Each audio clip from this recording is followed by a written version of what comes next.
And she's working, as I said earlier this morning, on our next conference on affordability at the end of March. And so, once again, I would like to introduce one of our distinguished junior fellows to introduce our keynote speaker. Sarah.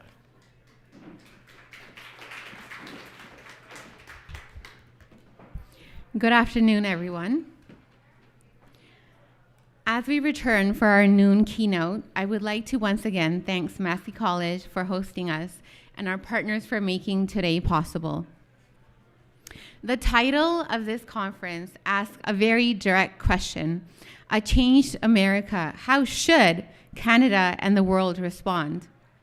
When the ground shifts under what's constantly defined as the world's most powerful democracy, the impact is not theoretical. It reaches alliances, institutions, security, markets, and the day-to-day work of democratic life. As we have already heard this morning, these pressures are real and they are accelerating.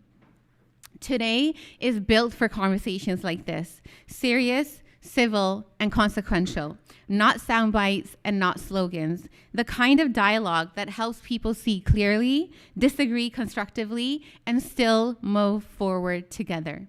It is in that spirit that I'm honored to introduce our keynote speaker, the Honorable Bob Rae.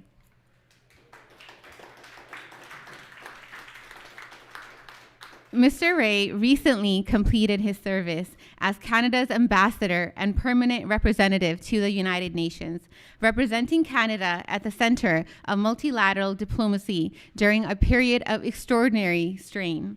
He is also well known to Canadians as a former Premier of Ontario and a former interim leader of the Liberal Party of Canada. And closer to home, we are proud that he has recently been appointed the 8th visitor of Massey College, a role grounded in counsel, stewardship, and public-minded leadership. Last September in New York, Prime Minister Carney called him Canada's voice of conscience and conviction on the international stage, and few phrases capture his record better. What makes Mr. Rae especially fitting for this moment is that he brings both experience and clarity, a deep understanding of how global rules are tested in real time, and how middle powers like Canada can still exercise principled influence, especially when rules are being rewritten in real time. Just last week in Policy magazine, he reflected on Prime Minister's Davos address and what it signals about the new rules of global engagement, and how countries like Canada can respond with both realism about power and confidence in cooperation. Please join me in welcoming the Honorable Bob Rae.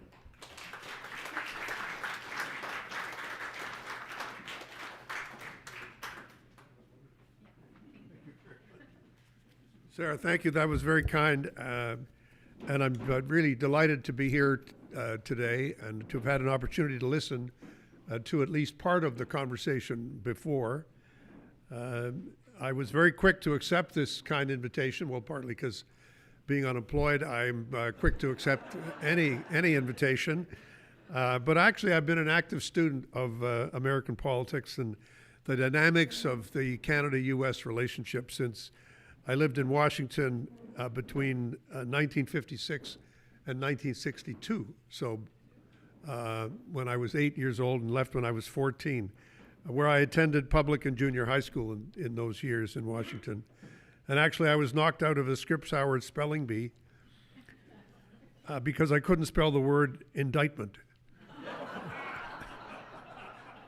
That's a mistake that I suspect no 12-year-old would make today. I was at the time a major fan of the Washington Senators, who in those days were known as first in war, first in peace, and last in the American League.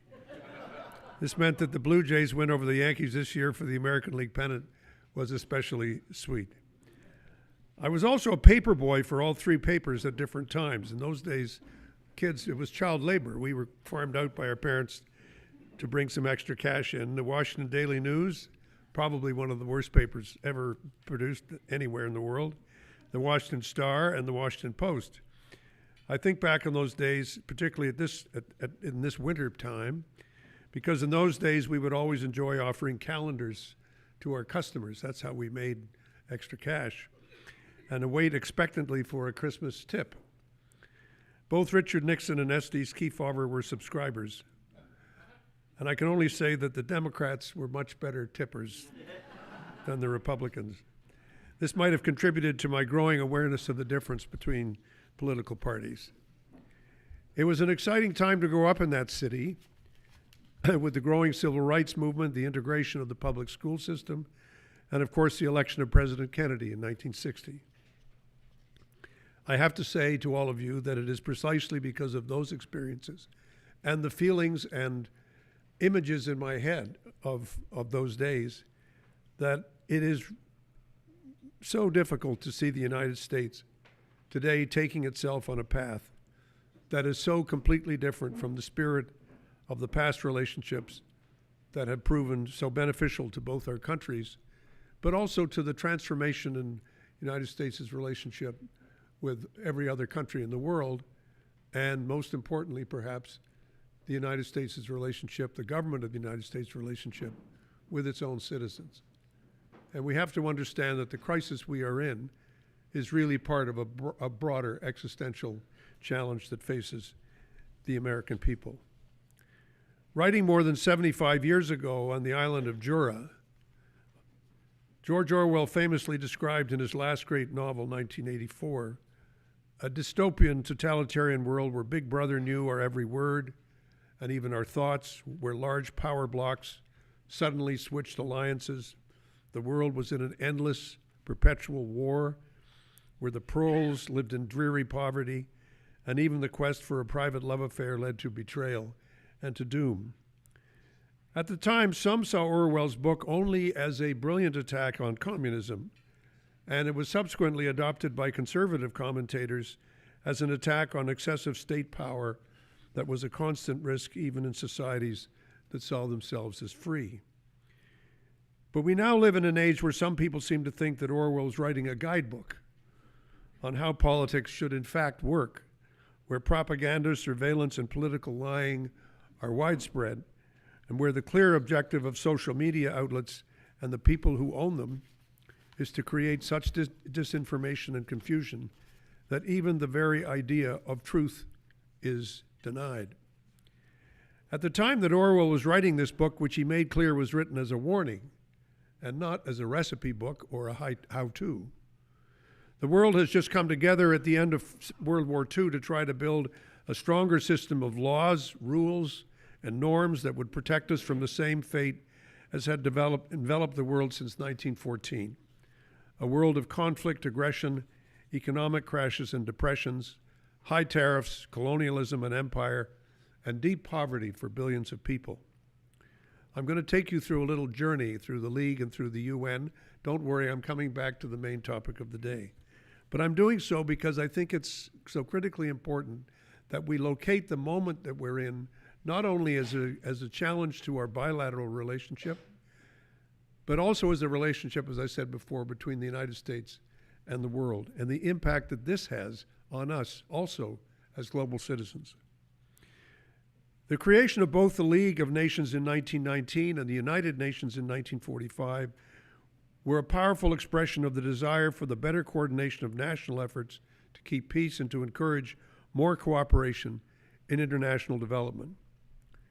The League of Nations foundered when World War II broke out, obviously, and the UN is now also foundering.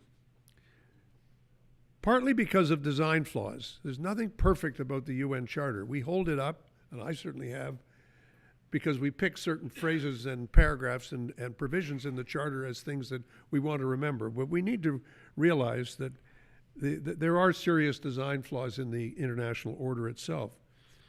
And also because of something even more fundamental, and that is the ongoing refusal of countries to cooperate and, frankly, to finance and to pay enough to build stronger institutions together. The French philosopher Pascal put it this way in his famous paradox. He said, "Justice without force is powerless, but force without justice is tyranny." And we need to understand all the elements of that paradox If there's laws passed that cannot be enforced, they're on paper. They're aspirational. They don't really have impact or effect. But at the same time, if people think that their power does not have to connect to justice, then we're living in tyrannies. And that, sadly, is the world in which many billions of people are living. The values and aspirations of the United Nations and the web of international laws and conventions, treaties, institutions that we've been building for generations are weak. They are weak. But they're weak because they do not have enough force behind them. And the force that many world leaders, states, and corporations are today taking for themselves are more like tyranny than democracy, because they do not accept the principle that the law is always above us. Anyone who's in public office today must know that everything you do is subject to the rule of law. It has to be. And when I hear people saying, for example, that the activities of a particular police force, people have something called, quote, absolute immunity, no. Toronto police don't have absolute immunity. Nobody has absolute immunity. They're not supposed to. I know that James has talked about this as well, but as we look around the world, we see the challenges that are facing so many people. 140 million people today homeless. And in other key areas of public policy, in the environment, for example, in trade regulation, when we're looking at everything to do with the potential regulation of AI, the problem is not that the UN is too powerful or that it's some kind of fictitious international government. The problem is that it doesn't have the power to do what it needs to be able to do. And this is true as well about the fight against an economic inequality that is becoming even more exaggerated and perverse today. We need to understand that in the world we live in today, the rising tide does not lift all boats. It lifts a few yachts, it overturns other smaller boats, and we're living in a world in which we may be on the verge of having the world's first trillionaire. Ta-da! But we're also seeing the chasm of inequality widen as we fail to close the gap and provide basic minimums for everyone at home and around the world. The weakness of the UN is not an accident. It's built into how it is supposed to function. The 5 vetoes that were given away or taken were taken in a way that made a deep, deep difference to any sense of equality among the membership. The Charter on one side says every nation is equally sovereign, and on the other side it says, but some nations are apparently more sovereign than others. So that's Animal Farm, not 1984, but it still gives you a sense of the challenge. We also have to understand that there are other vetoes at work in the world. Those countries that have access to nuclear weaponry feel they have a veto. Look at the way Putin, in a sense, waved the nuclear flag in front of us to say, you can do this. You can tie both hands behind Ukraine's back and let them struggle to fight back, but you cannot give them the full means of attacking us, which is actually part of the right of self-defense. The response to aggression doesn't have to be, I can only respond to whatever is in my corner. No, you actually get a chance to punch back and get to the home base of where this is coming from. But we've said no. We said no, we wouldn't do that. And these things are not found in the Charter, but they've created a dynamic where the UN and other multilateral institutions designed to create peace and security are really only as strong or as weak as we choose to make them. So the success of the UN or any other international institution is the responsibility of the member states who signed up to support them.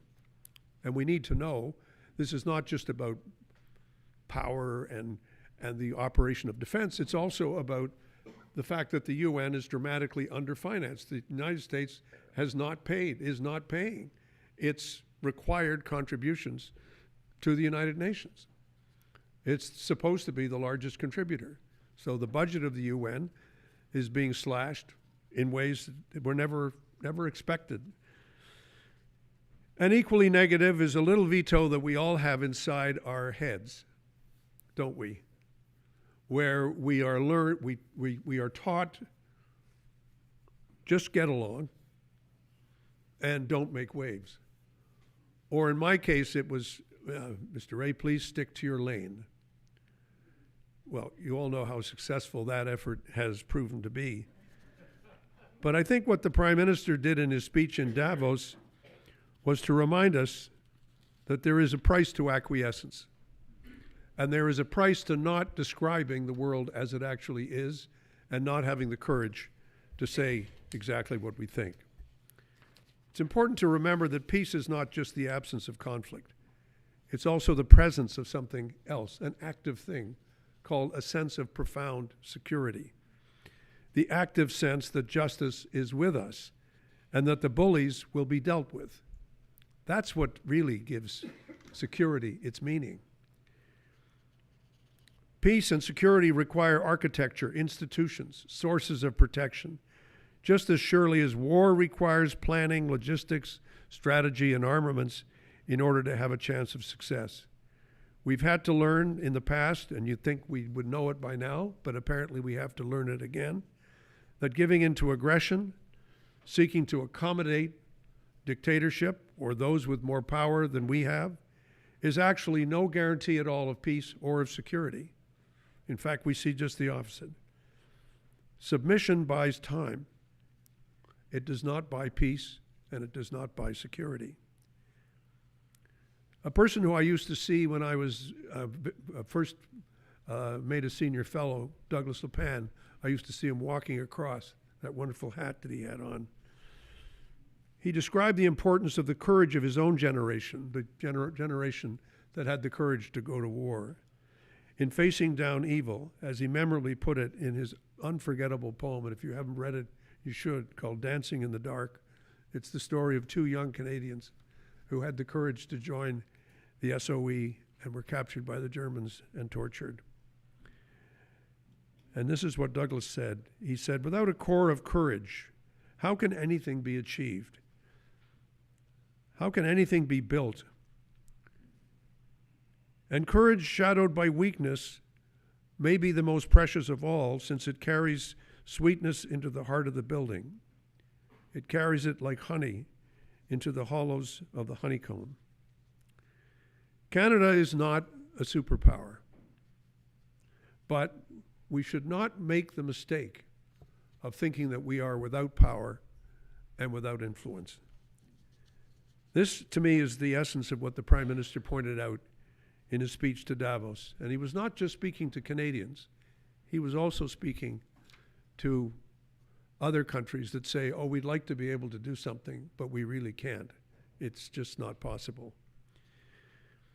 The particular and difficult challenge we face today in dealing with all the global challenges that James described this morning is that we no longer have the United States as a reliable partner. We have to understand that. Many of us say, oh, it'll come back. We don't know what's going to come back or when it will come back. But what we do know is that right now, the U.S. is not a reliable partner to Canada, and it's not a reliable partner to the United Nations. It's not a reliable partner to the institutions that we have spent the last 80 years trying to build and make worthy of the name. I can well remember the week in February of 2025. This was the week where it came home to me. I didn't have to wait for Davos. I already saw it. I saw it so clearly. When the United States voted against Canada, Ukraine, and a majority of UN members from around the world, and voted with Russia, Belarus, North Korea, and a range of other authoritarian countries. In a memo to the government, I think I can release the name without being accused of breaking the Official Secrets Act. I called my memo to the government of the day, that week. I said, this is the week the world turned upside down. Remember it and mark it in your calendars. The world will not be the same in the foreseeable future. It was not a moment of rapture. It was, as Mr. Carney has said, a moment of rupture. The Trump government has not only slashed its own funding for global assistance, it's also abandoned support for the fight against climate change, support for women's rights, science-based policies on health, vaccines, and dealing with global epidemics. The list is long. We gain nothing by failing to understand the pain that this abandonment is causing on a daily basis. And we must not in any way join in this short-sighted departure from the global fight for sustainability, solidarity, and a world where the pursuit of prosperity, security, and human rights are not seen as some kind of globalist conspiracy. We now find ourselves at a point when the policy of America First has led to an effort to destroy the logic of shared goals, not only in our bilateral relationship, but in all our global relationships as well. Now let's be direct. Every country has the right to pursue its own interests. The words America First should actually cause us no particular pain or surprise. Every government puts its country first, for better or for worse. After all, one of Wilfrid Laurier's famous sayings was, Canada first, Canada last, and Canada always. His fellow Canadians would have expected no less. But Laurier also reminded us that faith is better than doubt and that love is better than hate. Many millennia ago, Rabbi Hillel put it this way, and I actually wrote a book about this, the three questions. If I'm not for myself, then who will be for me? That's the self-interest question. But if I'm only for myself, then what am I? And if not now, when? Putting our own interests first cannot mean, and must not mean that we ignore the interests of others. Life is not just a series of transactions in which every deal is calculated by who wins and who loses on any given day. It is about building relationships, trust, common ground. It's about appreciating the history and the values of others. It is about building unity, not on the basis of imperial power alone, but by recognizing why laws and institutions are exceptionally important. In describing the relationship between Canada and the U.S., President Kennedy said these well-known words when he visited Canada in 1961. He said, geography has made us neighbors, history has made us friends, economics has made us partners, and necessity has made us allies. Those who nature has so joined together, let no man put asunder. But he also went on to say these words, which are not as frequently quoted, when he said, we are allies. This is a partnership and not an empire. What we wouldn't give today to hear those words spoken and meant by the current incumbent. He said, we are bound to have differences and disappointments, and we are equally bound to bring them out into the open, to settle them where they can be settled, and to respect each other's views when they cannot be settled. In 1987, Ronald Reagan, not somebody I quote every day of the week, I can tell you, following the passage of a public law by Congress proclaiming the 2nd and 3rd of July as United States and Canada Days of Peace and Friendship. In that proclamation, he wrote, Canada is the closest friend and ally of the United States, and went on to observe that the two countries share such common ideals as, and I quote, freedom, democracy, human rights, justice, and an ardent desire for a peaceful world. Both our countries have accepted immigrants from around the world, and our cultures have been strengthened thereby. Again, who wouldn't like to hear those thoughts and phrases, not only spoken, but intended? It's impossible to reflect on these global challenges and our own bilateral history and not realize that right now we are facing a completely different United States government than the one we encountered under President Kennedy and President Reagan. Indeed, I would go so far as to say, and only Robert Bothwell is qualified to correct me, any other president since Franklin Delano Roosevelt was elected in 1932. We need to understand the depth of the rupture and how difficult and challenging it is. The assertion that the recent use of sovereignty as a fig leaf by autocratic states to justify a multitude of sins against international law, and most ironically other sovereign countries, the notion that somehow that is true. In other words, sovereignty is an interference, is international law of any kind is an interference with the assertion of sovereignty, is actually not true, because most of what we do in life is we sign agreements that restrict our freedom in some way. We do it as individuals. Businesses do it in the form of contracts. Yes, we have freedom, but as soon as we enter into discourse and engagement with the rest of society, our freedom is not licensed. It's not total unregulated behavior. Our freedom has to be done in a context that respects the freedom of others. So when I read with not shock and awe, but shock and horror, the national security strategy that went out under the name of President Trump, where he restates America's role as the only indispensable nation, the exceptional country, unlike anyone else,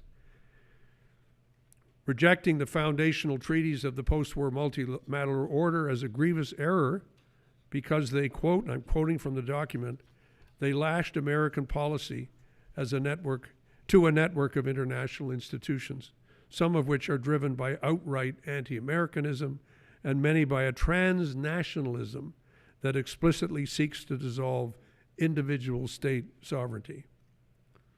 Well, let me just say for the record, American policy was never lashed to anything that America did not agree to. And in fact, in the case of most of the foundational documents of the years between 1945 and 1950 were actually drafted by Americans and signed up to by others. So we need to understand that what he calls transnationalism was actually a recognition that some problems, like pandemics, for example, climate change, security, and any number of issues, cannot be solved within or by one country alone.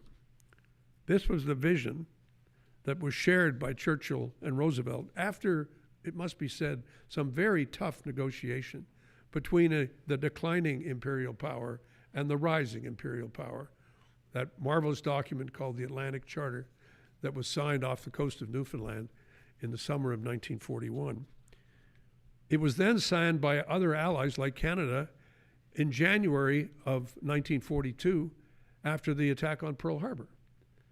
And it stands for the basic principle that we're better off trading with each other, we're better off building democratic institutions together, we're better trying to build a more democratic world together, we're better off allowing, and this was where Churchill and Roosevelt had their fight, allowing self-government to become the rule of the day.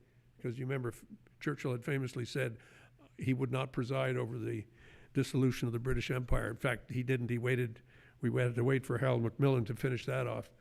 But you get what I'm saying, is that this was a hard-fought thing for Roosevelt because he knew he couldn't convince the Americans to come along with a new international institution if it perpetuated the old colonialism that was built into the League of Nations. We have to recognize that our view of not only what happened, but our view of the fact that this did happen and that is the truth is something that is rejected quite consciously by those who support the president and even by the president himself, because they've been generating a fire hose of disinformation and propaganda that's designed to bamboozle its own citizens, but also accelerate the degradation of the very nation whose interests it claims to represent. Donald Trump is not making America great again. He is diminishing America in every conceivable way. I can say these things because I don't hold any public office and I have no intentions of seeking one either. But I have to think this is what Canadians know. This is what people need to know. People need to understand fully that the steps that are being done are actually making America less powerful, less influential, less effective. let alone less liked. You could say, like Machiavelli, you don't have to worry so much about being liked. But insofar as reputation is the only thing we have, he is destroying America's reputation. So when you read this document, and I commend it to you, not because I agree with it, because it's worth reading, this document lists many things that any government would want for its people: jobs, trade, and security. But what's terrible about the document is it doesn't mention these words: law, democracy, or human rights. It gives a soft nod, curiously, to something they call soft power. I wouldn't have thought they knew anything about soft power, without mentioning the role that's played by all of these values, all the ones I've just described, that are built into so many of these documents. The fact that every other expression of American goals and interests in this world since the end of the Cold War has put these concepts front and center. It's put it at the center of what American interests and American policy was supposed to be. There are actually two competing narratives in the document. The first is the theme of America first. Everything must be done with American interest first and foremost, with all relationships being defined entirely by self-interest and self-promotion. We also need to understand that the diminution of American power is what gives rise to what we can see as the more impulsive use of force. And so that sometimes the use of force is not a sign of strength, it's a sign of weakness. It's not a sign of confidence, it's a sign of a lack of confidence. And that's what we're dealing with. And there's also a grim warning to every country in the document: do as we want, or you will be punished.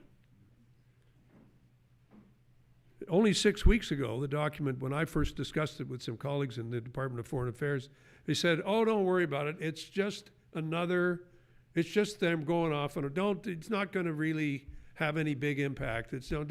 Please don't go off on the deep end on this one." Well, by that point, they had no more control over my ability to say anything. They would have said they didn't really have it before anyway. So, and I just think it was so important for us to maintain the need for us to say what is true. And if we lose the ability to say the truth, then we lose the ability to ultimately influence people who will, in the end, make the final decisions about the fate of American politics, and that is the American people. We've seen the meaning of this for Venezuela, we've seen the meaning of it for Greenland, and we've seen it for our NATO partner Denmark. But we've also seen something else, and that is this past week, standing firm and making clear the consequences of an armed invasion of Greenland with the powerful support of the American stock market. Suddenly, policies and threats can change. But there are other things in the document that we need to understand have direct implications for Canada. First one is the principle that the Monroe Doctrine prevails over the entirety of the Western Hemisphere, which in their view obviously includes Canada, but also includes Greenland. And this is an interesting sidebar. Forget the Mercator maps, which make Greenland look so huge. Look at the maps which accurately describe where it is. Canada is far and away the closest neighbor to Greenland, and it is a territory that shares enormously with our own northern territories, particularly Nunavut, but Northwest Territories and Yukon as well. Other elements of the document go even beyond the so-called Monroe Doctrine. Quite astonishing that something put out by an American president in 1823 would still be somehow part of the sort of compelling national narrative of the United States. But there's not only the Monroe Doctrine now, there's now something also called the Trump Corollary. I can't pronounce it. I think I could spell it if it had been asked of me back in 1961, but it wasn't. But the point I'm trying to make is the corollary is we will assert our power to stop others, meaning Russia, China, anyone else, who wants to do any business in this Western hemisphere.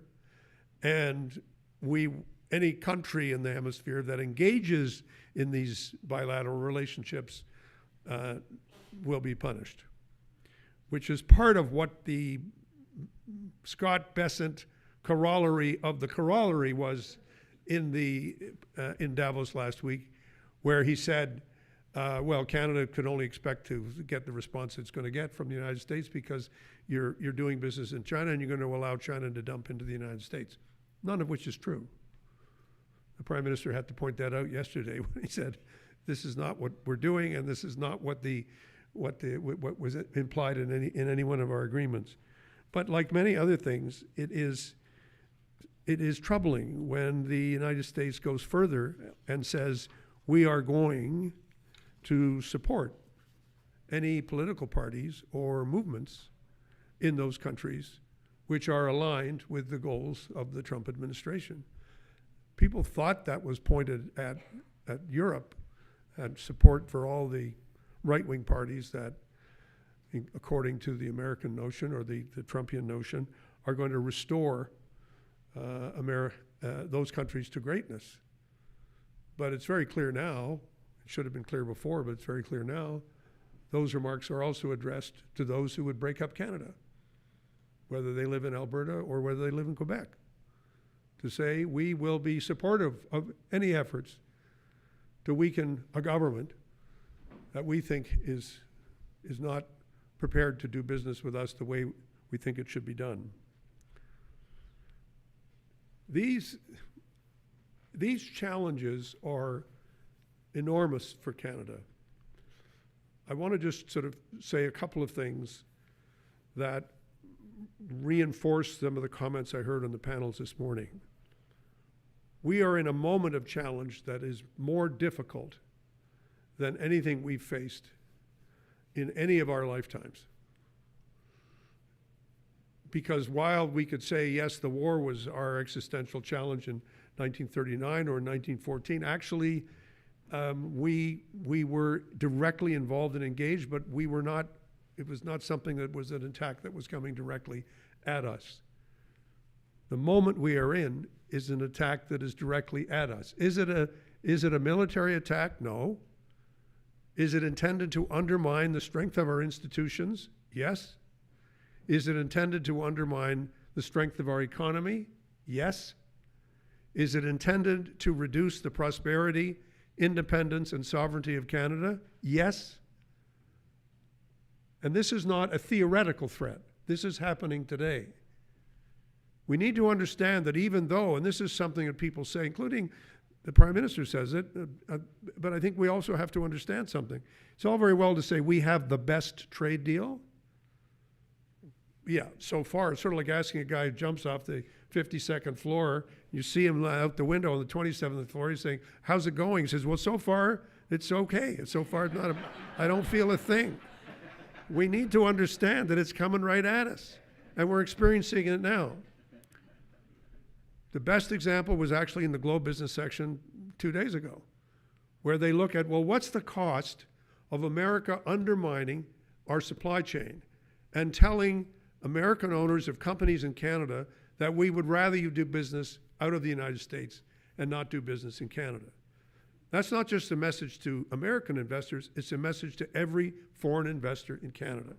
It's a message, by the way, to every Canadian investor investing in Canada. The message is, no matter what the trade deal says, you're better off investing in the United States. Don't invest in your own country. Don't invest in Canada.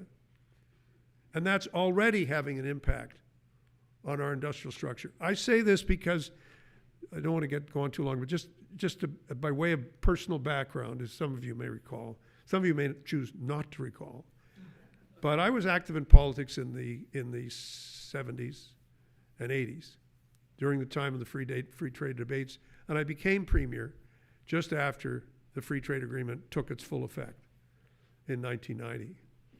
In the first 9 months of my administration, we lost 300,000 industrial jobs. 300,000 at plant closures all over the province. Why? Not because the Rae government had just been elected, although some of you, I know, grew up with that assumption.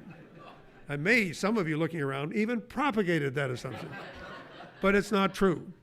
The truth is that we went through our own rupture in 1990, 1991, because what happened was that those companies that had been built in Canada in order to supply the Canadian market said, it's not worth the candle. We're going to go home. We're going home. And we're shutting. And so you go through smaller town Ontario, Kingston, Napanee, Brockville, Cornwall, and then west of Toronto. I won't name like a railway conductor. I won't name all the towns. But it's important to realize these plants were closing. The first initial impact of free trade agreement was negative. It was harsh because we had to make a sudden change. Then we repositioned ourselves and said, okay, this is the world we're in. We're going to have to attract investment to Ontario in order to allow us to supply the American market and the North American market and use that as the basis from which to attract investment into our country. And you know what? We succeeded. The strategy was enormously successful. And now we're facing an American government that is saying, the party's over. We're not going to do that anymore. Even though it was good for Ontario, it was good for the United States. We weren't depriving anybody else of anything. We were able to convince ourselves and convince others that we could actually get global mandates, not only North American mandates, but global mandates for our factories. And we worked with multinationals on that basis. That was the name of how we did things and how we built up these structures. So whoever said that we need to tell everyone, all Canadians, here is what we're going to do if we don't get another trade agreement that we think is beneficial. That statement is absolutely true.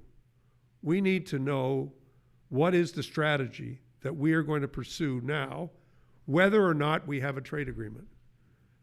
And we will never be able to completely bulletproof us from the impact of the next rupture, if and when it comes.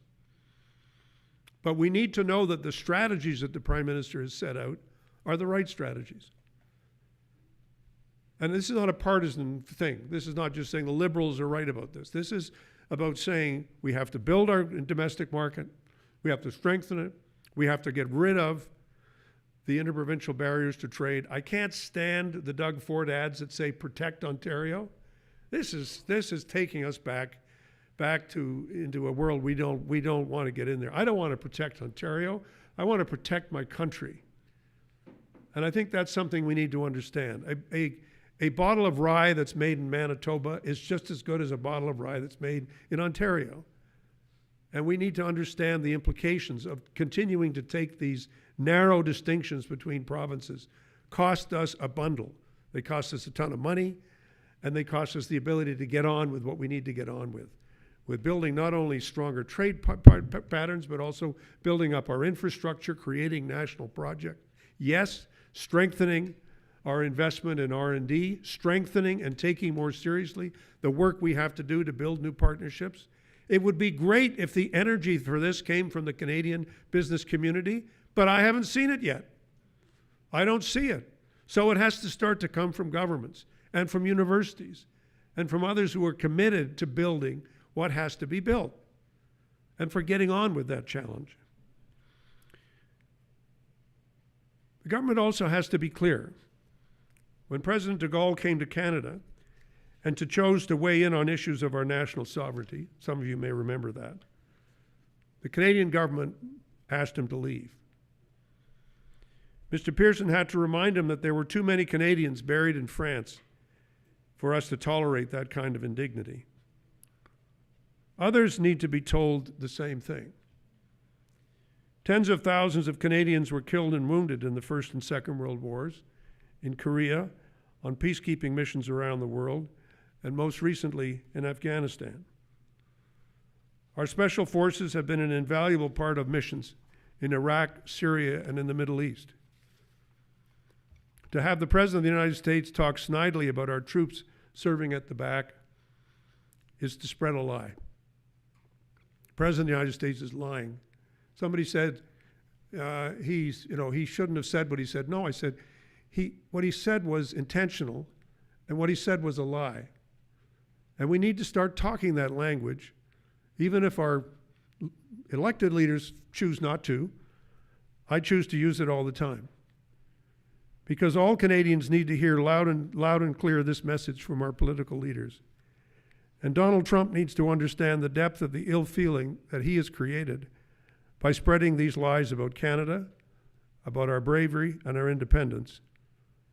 Our fellow Americans need to understand how we feel about this and the nonsense about the 51st state. But the nonsense is serious.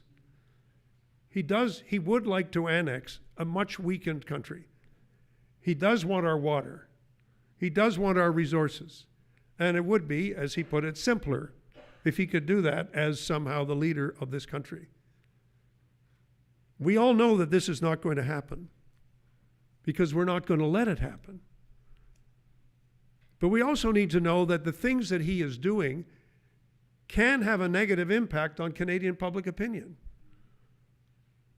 From my experience in politics, the public opinion of somebody who's got a job is very different from the public opinion of somebody who doesn't have a job.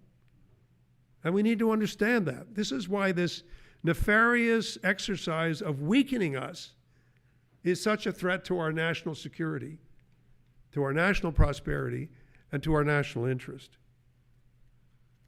So as I said, we may not be a superpower, but we are independent and we are sovereign.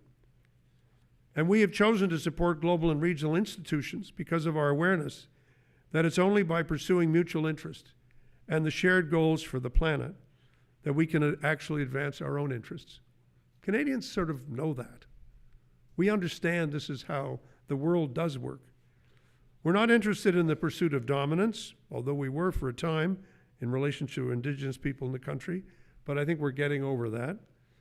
But we have learned that partnership and respectful engagement are ultimately much more productive. We shall join other countries on this path, and we shall resist attempts to allow coercion to prevail. This is the path that Prime Minister Carney has set out in his speech.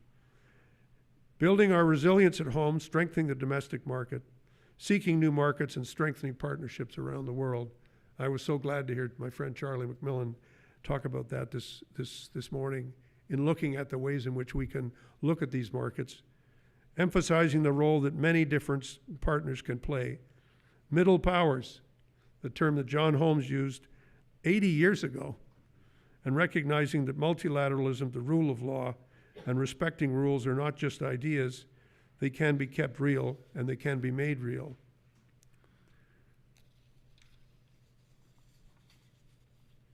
Nothing should deter us from pursuing both public and private diplomacy, making clear that we want to reach a fair understanding with what is, and for the foreseeable future, will be our most important trading partner, the United States of America, but understanding that because of the choices that the administration is making, this may not be possible.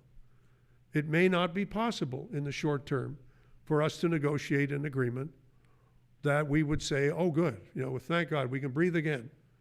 No, it's not that easy. Do not underestimate the malevolence of the administration that is in place today in the United States of America. Do not underestimate it. Doesn't make you anti-American. In fact, it is our American allies, the allies of those people who agree in the kind of values that I've expressed today. It's how they are able to persuade the need for change in the United States that's going to make a difference. They may come back. It's going to be a world of difficult choices. But I insist that 2026 is not 1984. War is not peace. Freedom is not slavery. Ignorance is not strength. 2 + 2 does not equal 5. And no, I do not love Big Brother. And I don't think any of you do either. This is going to be a world in which choices will be tough. But our integrity and our determination make subjugation and acquiescence an entirely unacceptable choice. And I don't believe Canadians will take it, and I shall certainly be doing, in my private role, anything I can to persuade Canadians that it is not the way we should go. We do not want to be part of an empire. We want a partnership, not just with the United States, but with every other country in the world. The idea of paths being pursued with dignity and mutual respect runs deep in our history. The indigenous diplomacy that predates European settlement is symbolized by the two-row wampum belt that speaks to peoples joined together on a parallel path, respecting sovereignty and dignity, and yet going together on a common journey, in different canoes, but on the same river and a shared journey. This is the Canadian approach. We have to invite others to join us on this journey, neither subordinate nor domineering. It's a better way. It will require both determination and imagination. But above all, it will require a plan to take the practical steps that will make this vision a reality. The Prime Minister set out the vision in Davos. It's up to us to help him put all the elements into the plan and to hold people to account for achieving it. I'm going to close with the words of Thomas D'Arcy McGee, who was probably the greatest orator of his time. He was indeed the voice of the Federation as it looked for the ways in which we need to go together.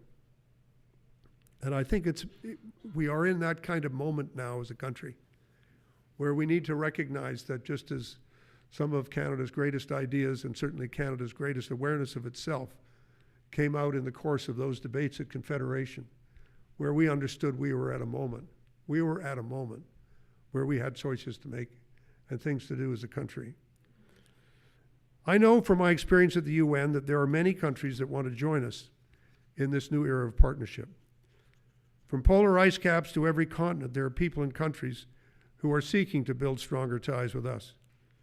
We have much to share and much to learn on this journey. Respecting sovereignty, rejecting the siren call of doctrines of superiority or exceptionalism, knowing that in the modern world, none of us are exceptional, yet at the same time, all of us are exceptional. On this question of choices and where we are, McGee put it this way, saying, we have no choices. We are in the rapids, and we must go on. Anyone who's been in a rapid will know that you really don't have the luxury of saying, I'd like to go back, can we turn away? No, you're in it, we're in it, and we must go on. Thank you very much.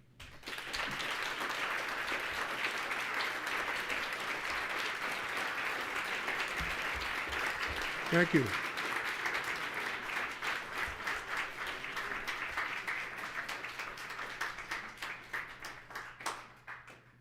Well, we're all in your debt, Bob. Your eloquence and logic is a difficult topic, but an inspiring address. Couldn't have a better keynote. Now, ladies and gentlemen, we'll break for 5 minutes, bathroom break, coffee break, though the coffee may have gone, and I'll ask the second panel to come up who are grappling with some of those issues that Bob raised, the national security and defense of this country. So back in 5 minutes, second panel, please join us up front.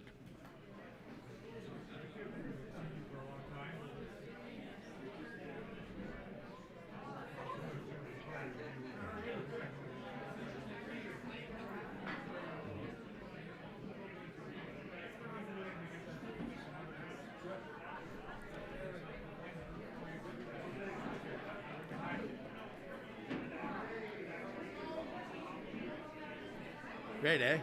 You won't be insulted if I ask you to speak to Provost? So come. Well, he said he wanted to speak to anybody, so Yeah, great speech. Wow. Oh, fantastic, eh? he would be a good. That's worth listening to. Yeah, it sure is. Yeah. Hi, I'm Maliha Wilson. Never mind the name, but I am the current chair of the Churches Society for the Advancement of Parliamentary Democracy. Oh, good for you. And but what I wanted to talk to you was a number of us seem to be doing sort of seminar programming. We are with you. Sometimes. Oh, We do the award. Then we have programs like this. We're going to do one on NATO and so on. However, you've done a great job. So, but I was wondering whether we could, like you have partners, right? Yeah, yes. And so we could contribute. And we could partner with you in terms of some of your future events. We're always looking for partners. I mean, you know, genuinely, and people pick up a piece of the organization or speakers That would be or great. fundraising or whatever. But there are different roles that Yes. people have. So that would be great. So how do you think I should proceed? Well, I'll give you my card and you Okay. follow up with I will the do message. that. Okay? Thank you. Very good. Thanks for coming out.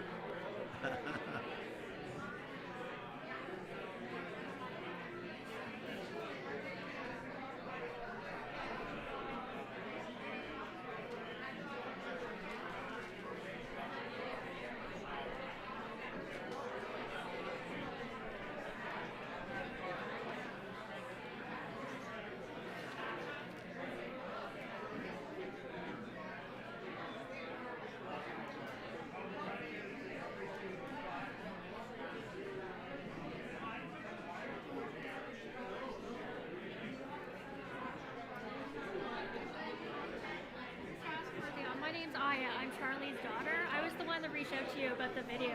I wanted to thank you. For Oh, sending good. that. I'm No, glad it you're was here. Fantastic. Oh, Thank you good. So much. You And loved was it a good party? Yeah, it was just a family thing. Yeah, but yeah. But it was. He loved the videos. Well- He was like, oh my god, oh my god. He just said, He's an old friend, you know. yeah, no, I know. Yeah, no. It's wonderful for you to put it together so quickly. Oh, Thank good. you. Good. Well, I I'm appreciate it. so glad you're here. He was very good this morning. He so was, He yeah. even had Bob Rae praising him. So I know, you, right? that's pretty good. No, it's wonderful. You've done an amazing job as well. So, thanks so much.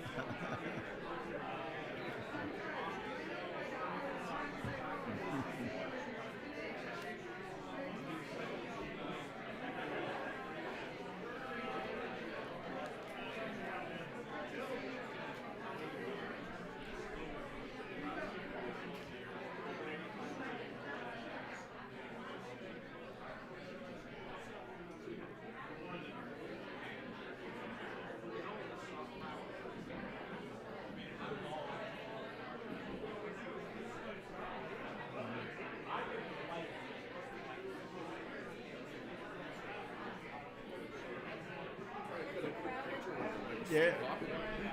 Well, eloquent speech. Fantastic speech, yeah. But slide in beside him. See if you can. Yeah, you take the foot. Yeah, okay. Stand next to him and just kind of like wait for him to be ready. Let's get it.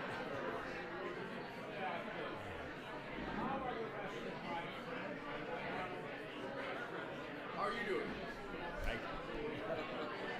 Trying to keep it on time, but it's gone well. Yeah. It's Given the storm, it's fantastic. oh yeah. It was incredible how much snow was still on the streets.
you and come back.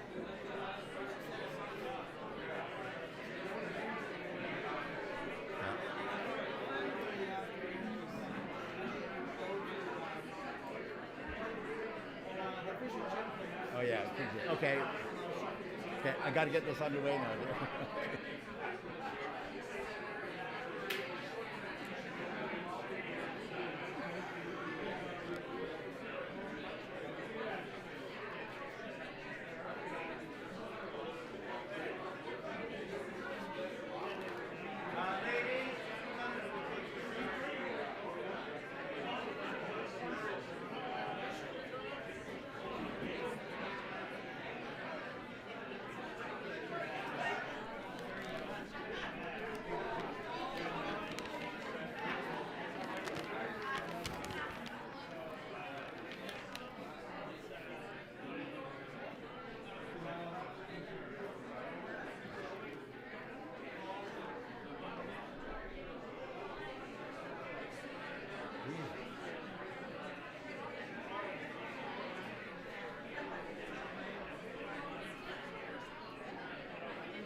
We are going to begin our second panel now.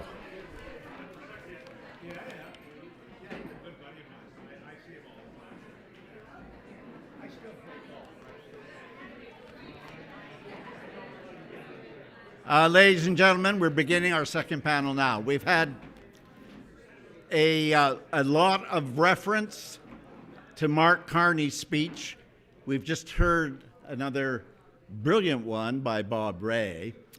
I did want to mention as we move into this second panel, though, with all the attention on Prime Minister Carney's speech as an epic breaking enunciation and description of a new age, the rupture he called it, we also, that world that was the rupture was equally described by Louis Saint Laurent in a famous speech that set that liberal internationalist ethic that he gave in the Great Grey Lecture. And I want to mention to all in the crowd that Jean Riley, his granddaughter, is in the audience, Louis Saint Laurent and the Grey Lecture, his senator.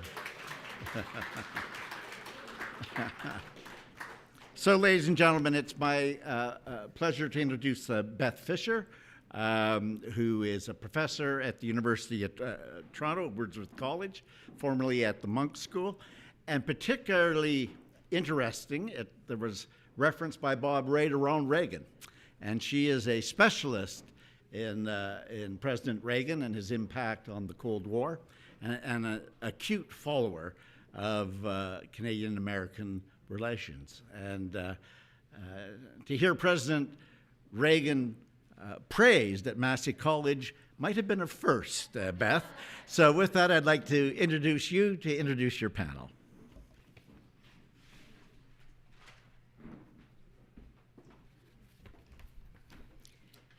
So today's panel is on security and defense in response to a changing America.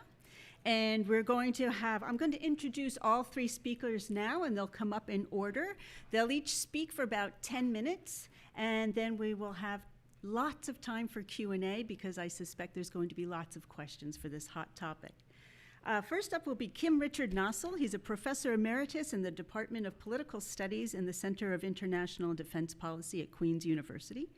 He's a senior fellow at the Bill Graham Center for Contemporary International History and the author or editor of numerous books on Canadian foreign and defense policy and also Australian foreign policy, including Charlie Foxtrot, Fixing Defense Procurement in Canada, The Politics of War, Canada's Afghanistan mission from 2001 to 2014 with Jean-Christophe Boucher, and the aptly named Canada Alone, Navigating the Post-American World.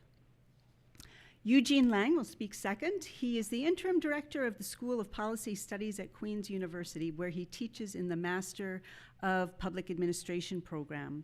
A senior fellow at the Bill Graham Center for Contemporary International History, a fellow at the Canadian Global Affairs Institute, and also a fellow for the Center for International and Defense Policy at Queen's. He has written widely on defense policy, national security, and foreign affairs, and he is the co-author with Janice Stein of The Unexpected War, Canada in Kandahar.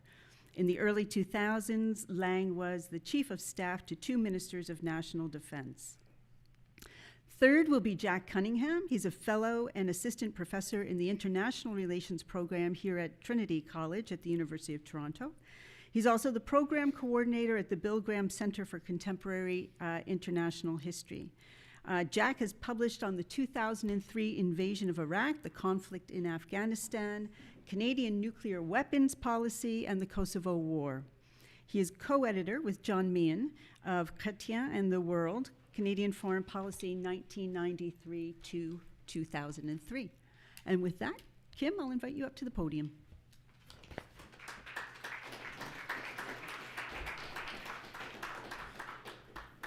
Thank you very much, Beth.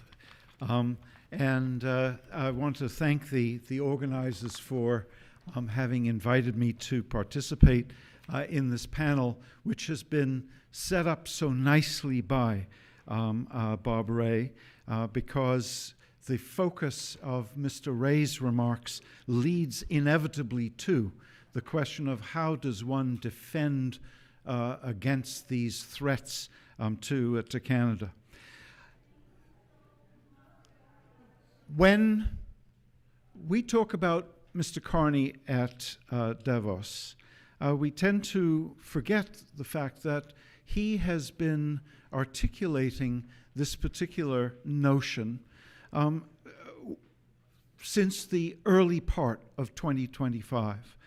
Just 10 weeks after Donald Trump returned to the White House, Mr. Carney was proclaiming that the old relationship that we had with the United States, based on deepening integration of our economies and tight security and military cooperation, is over. This is a theme that he has stressed continuously since coming to office. And his argument at Davos that the global order is as well over and ruptured is merely a continuation of that theme. But if the old relationship with the U.S. that was based on tight security and military cooperation is over, as he's often stated, this poses a really major problem for Canadian defense policy in the years ahead. In the years ahead, because Canadian defense policy, and indeed the Canadian Armed Forces, are organized for a very particular global order. Every defense policy issued by the Government of Canada, from 1964 all the way down to our North Strong and Free that was put out by the government of Justin Trudeau in April of 2024, basically embraced 3 missions: defending Canada, defending North America, and projecting Canada's global interests.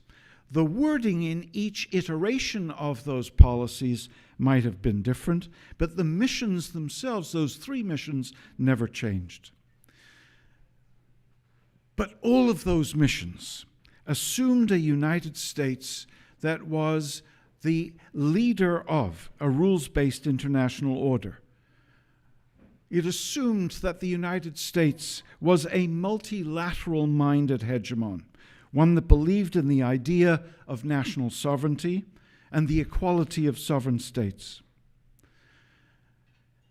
And importantly, in the Canadian context, all of those missions, our defense policy missions, all assumed that the administration in Washington saw Canada as a friend of the kind that Mr. Rae indicated quite clearly. Now, all of that is gone.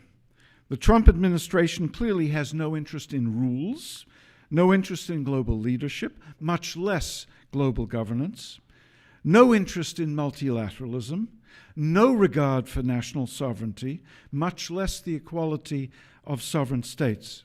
And in that sense, we've seen the United States now join with the People's Republic of China and the Russian Federation under their particular leaders in an abandonment of Westphalian sovereignty, of the kind that Roland Paris of the University of Ottawa identified so clearly in a landmark article that he published in 2020 in International Organization, that basically said that the three great powers in global politics now have abandoned the old notion of national sovereignty, instead giving themselves the right to dominate, as the title of his article suggested.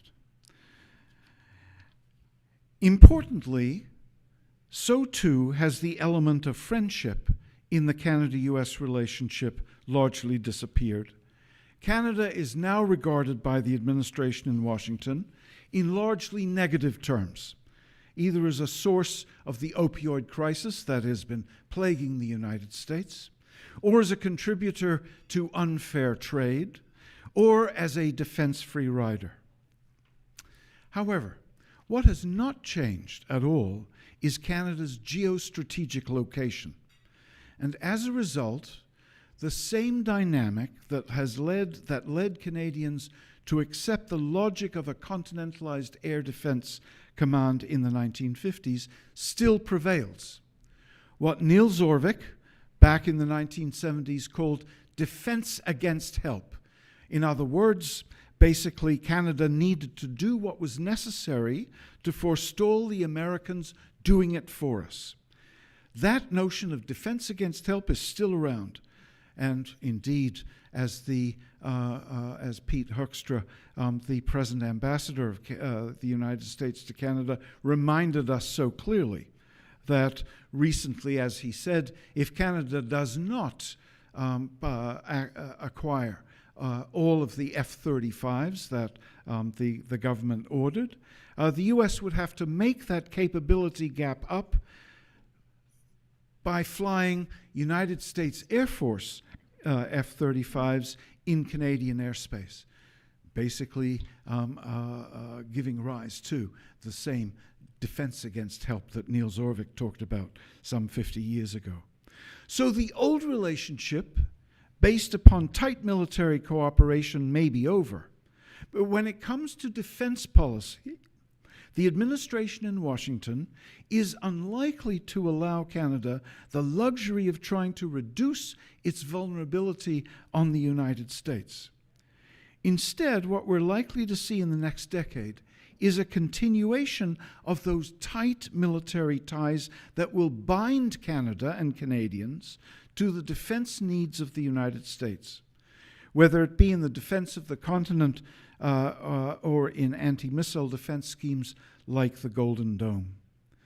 What will differ is that, unlike the situation during the 75 years of the Cold War and post-Cold War eras, when Canadians, generally speaking, readily accepted such ties that bound us, in the post-American world, we are going to cooperate in defense policy in this particular aspect of defending North America, not because we want to, but because we will have to.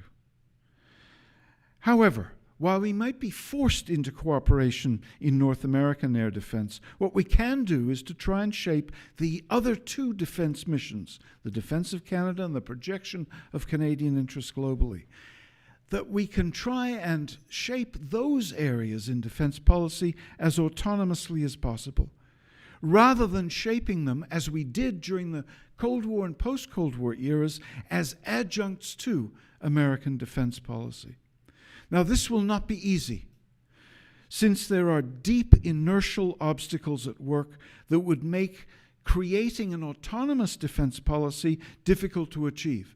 Primary among them is the attitude and culture in the Canadian Armed Forces and in the Department of National Defense that has so deeply internalized those deep integrating commitments to the United States.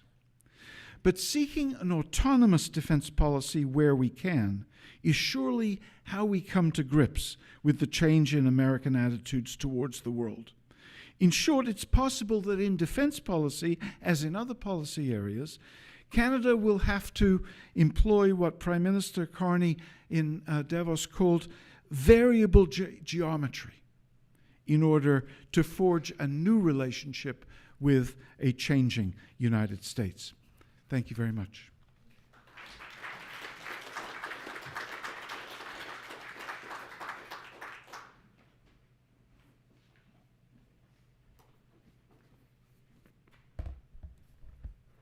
Thank you. Can everyone hear me okay? I get to talk about the fun part. They asked me as the sort of the public administration guy to talk about how Canada, how the Canadian government would develop a defense policy, a new defense policy in this scary world that all these eloquent speakers have talked about this morning. So that presupposes, first of all, that we need a new defense policy. And if I was here talking to you 8 months ago or 9 months ago, I'd be violently arguing the last thing we need in this country is another defense policy. In the last 10 years, the Canadian government has published 2 defense policy statements. Kim alluded, I think, to one of them. Strong, Secure, and Engaged in 2017, and Our North Strong and Free in 2024.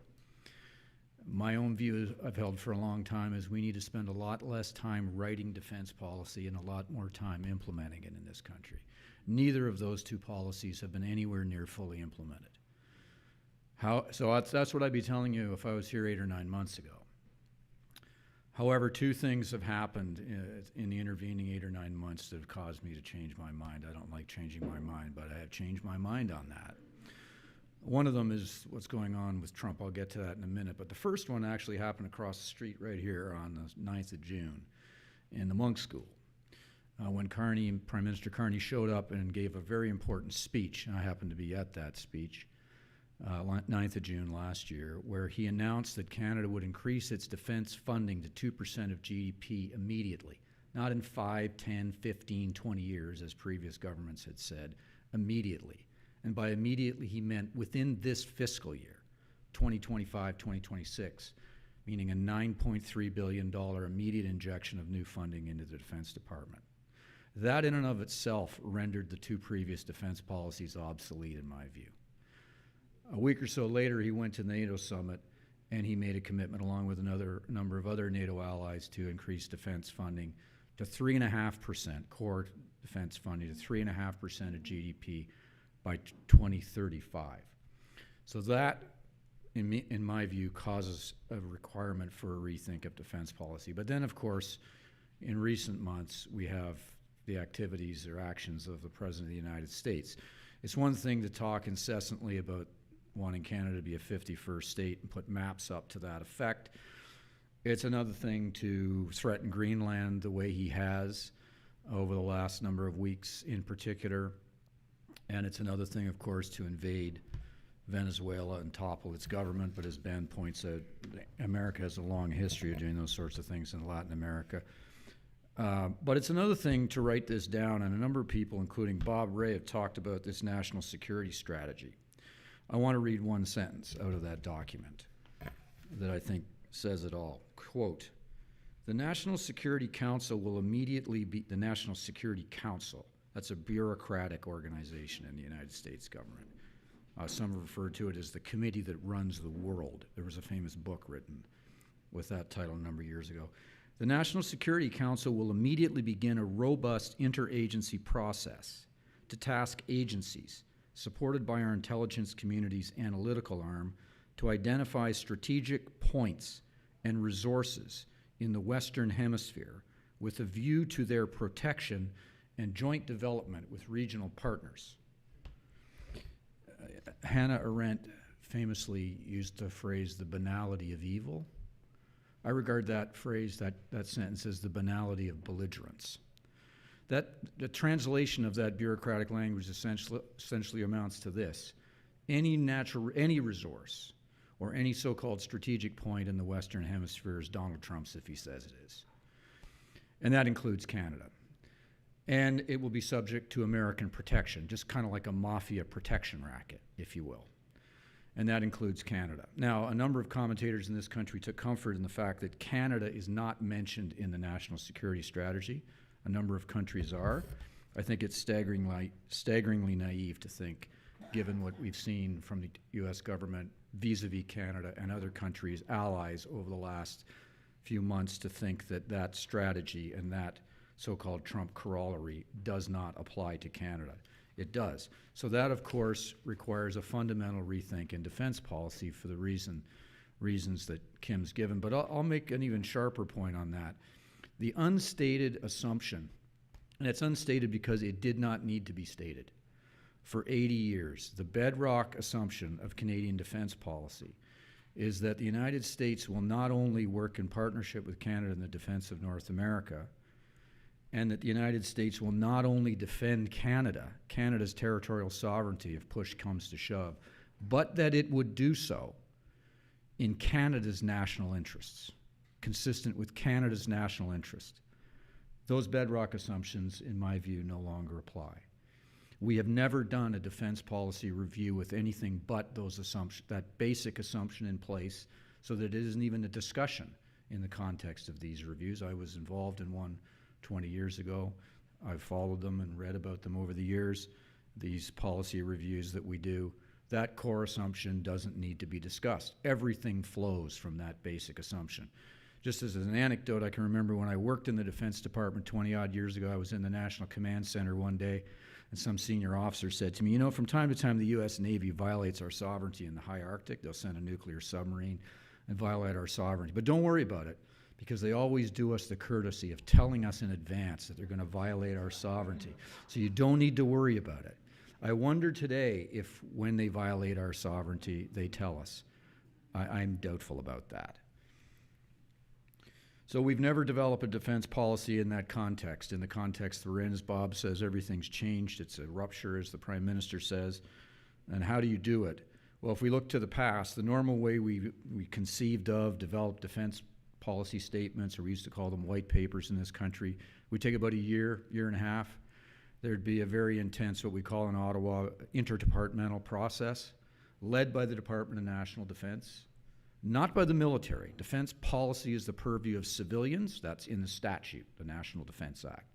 Led by the Department of National Defense, including usually Global Affairs Canada, as it's now called, the Privy Council Office, the Prime Minister's Department, the Prime Minister's Office, and importantly, the Department of Finance, because all defense policy reviews at the end of the day require funding, and a lot of funding usually. So that's how we'd normally do it. We'd spend about a year. There'd be all these sort of internal obsessions and conceits that departments would fight about, turf wars, and then something would come out. We'd publish a document at the end of it. I don't think we have the time or luxury for any of that nonsense this time around. There'd usually also be, not always, but quite often, a big public component to it. 30 years ago, the Chrétien government used parliamentary committees, both the Senate and the House, to get input on their defense review. Mr. Trudeau, in their review in 2016, spent a year with the Minister of National Defense traveling the country, holding roundtables all over the country. I was at one of them in Ottawa, getting inputs, and they put up a portal, had 20,000 submissions from Canadians on their wisdom on what they thought should be done with Canadian defense policy. We don't have time for any of that either, in my view. So we have to do it differently this time. And Kim alluded to the fact, I wasn't going to mention this, but he's alluded to it, so I'm going to reinforce it. One problem we have is the biases that exist. I'll use the word biases, or the culture, as you say, that exist institutionally. And it's no fault of anyone's but our own. We wanted these biases to develop over the decades, and they've developed. And so the relationship of our military to the U.S. military is familial, like it's that close. And that creates certain problems. So the long and the short of it is, the way I would recommend doing it this time, I wouldn't have the Department of National Defense lead a defense review.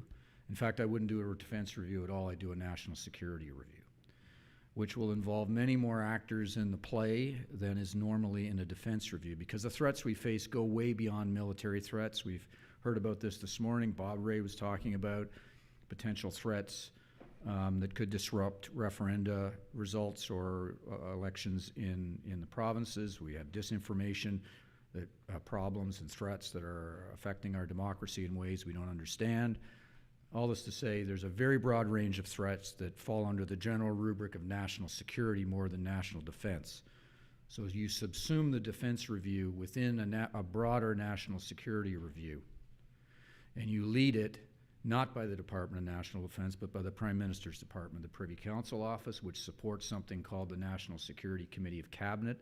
Some people regard it as a National Security Council in the American sense.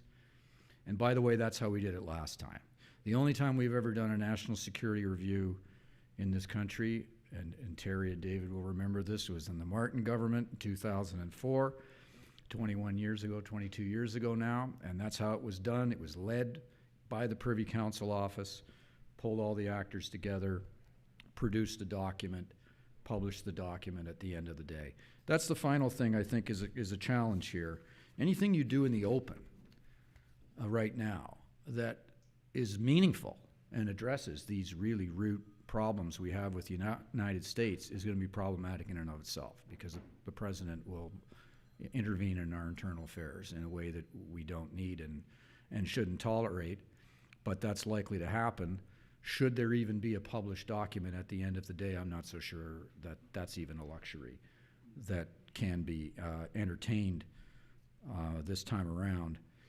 So it's a very tall order. We've never done anything quite like this, I think. I think it's urgent. It needs to be done urgently. I've heard rumblings that there's something going on in the federal government around this. But I think we are all, including officials that work in national security and national defense, so psychologically shocked by what's happened, particularly in the last month, I think, that people really don't know what to do or where to go. And I fully commend the Prime Minister for his speech. I think it was needed. It's an excellent speech. It lays out the challenge, but I keep asking myself, not just in this area of national security, but in every area, okay, what next? You know, what are we going to do next, and who's going to do what, and what's the catalyst to get people to move in these fundamentally different directions, whether it's in terms of the economy or national security or other areas. And I have to say, I think there is a real complacency and it's understandable, because, as I say, this shock has really come out of the blue for many people, although the signs have been there for a long time.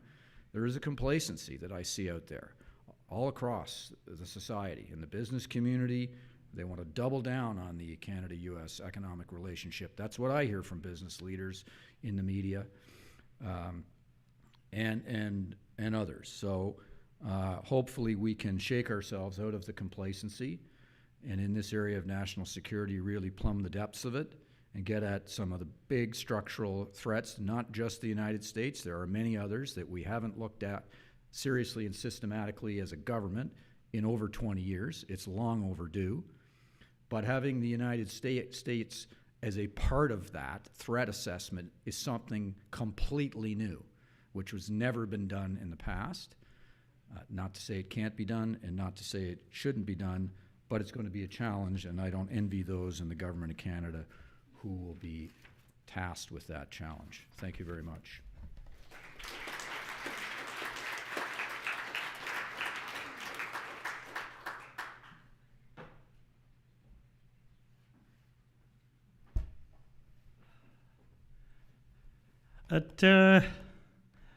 At lunch a little earlier today, I was chatting with Monty McMurtry, who's here somewhere, and Kim over there. And I mentioned that last August, I was on a trip to Israel, and I could have interesting and productive conversations about security and defense policy with bartenders and cabbies. Now, this wasn't just because I spent all my time in bars or in cabs going from one bar to another, but people there knew that this stuff matters. They have to take it seriously. The world is a dangerous place. They know it in their bones in a way that for a very long time we really haven't. This is going to make the task ahead of us seem even more daunting than it already is. But in some ways, what we need is a cultural change. We're not used to thinking about strategy, and now we have to. And we have to make it up on the fly. One of my mentors as a historian was John Ferris at the University of Calgary, and he used to say, Canada is a strategy taker, not a strategy maker. And that's fundamentally true. We have essentially seen ourselves as fitting within the strategic framework of a larger entity, the British Empire, or in an alliance under the leadership of a hegemonic power, the United States. In some ways, we're like everybody else in NATO, only even more so. If you look at the militaries of every member of NATO, save the United States, they are all configured on the assumption that they would play supporting roles in US-led, US-coordinated, essentially US-commanded military undertakings. So they have militaries that, and this is particularly problematic in Europe, that lack key, and I apologize for the strat studies jargon, strategic enablers. Intelligence, surveillance, reconnaissance, much of it satellite-based, but increasingly drones playing a role. Long-range striking power, strategic airlift. Everybody has been fundamentally dependent upon the United States for those, because we assume that the United States would provide the spine, if you will, of the body of the metaphorical warrior of which we were all limbs or extensions. And now that's no longer the case. There are some people who still cling to the idea that the United States is an unreliable ally. I think that's in the rearview mirror. The United States is fundamentally siding with our enemies. It's changed sides. It's that serious a rupture, to borrow Prime Minister Carney's phrase. The United States is actually led by somebody who is fundamentally sympathetic to autocracies abroad, in part because he wants to build one at home, and psychologically he likes the idea of dealing big man to big man with Putin and Xi and their other various pig and eye. So we need to think about these things in a way we haven't done before, and we need to spend in a way we haven't done before. People who don't know much about government are often surprised when they hear that spending billions of dollars actually isn't all that easy. D&D routinely has a lot of money left over at the end of each fiscal year that has been appropriated but not spent. Rebuilding our defenses is not just a question of dollars. It's a question of state capacity, administrative capacity. Do we have the machinery in place to take what's allocated in the budget and transform it into tangible hardware, usable military assets? I don't know. We're all going to find out within the next year or two, or slightly longer. Now, the Defense Production Procurement Agency that the Prime Minister set up, that's a promising first step.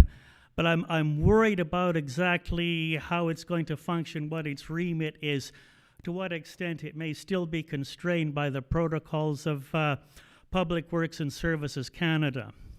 There's a very long history of agencies designed to cut through the bureaucracy that end up getting subsumed by it, become merely another layer of it. I think what we really need if we're going to rebuild our defenses in this country is reviving something from the past. We don't have to reinvent the wheel.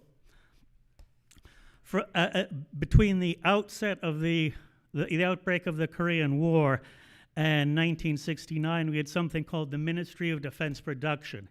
It was a superbly run and organized department. It rearmed this country effectively, economically, and rapidly for the Korean War, and it remained a major department of state until it was wound up, in my view, unwisely by Prime Minister Trudeau, the real one.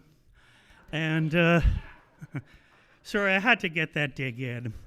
But we need to revive something like that, a heavyweight department with a cabinet heavyweight chairing it. And we also need to rethink how we get the kit we need.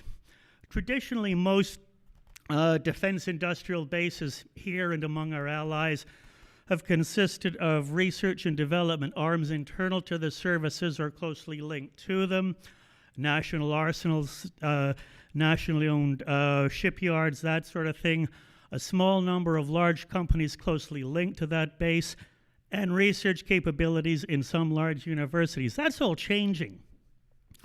We're seeing how warfare is changing if we look at Ukraine. I was recently at an event, Eric Morse will remember this was at the Royal Canadian Military Institute a few weeks ago, and we had visitors from Ukraine, and they talked about how they bring drones to the front. They don't have a competition where manufacturers make bids and deal with the Minister of Defense. There's a website where somebody with an idea for a weapon system gets matched with somebody who wants to invest money in it. They do a prototype. They take it not to the Ministry of Defense. They take it to a commander at a brigade or a battalion level. They try it out there. If it doesn't work, forget it. If it does work, they scale it up.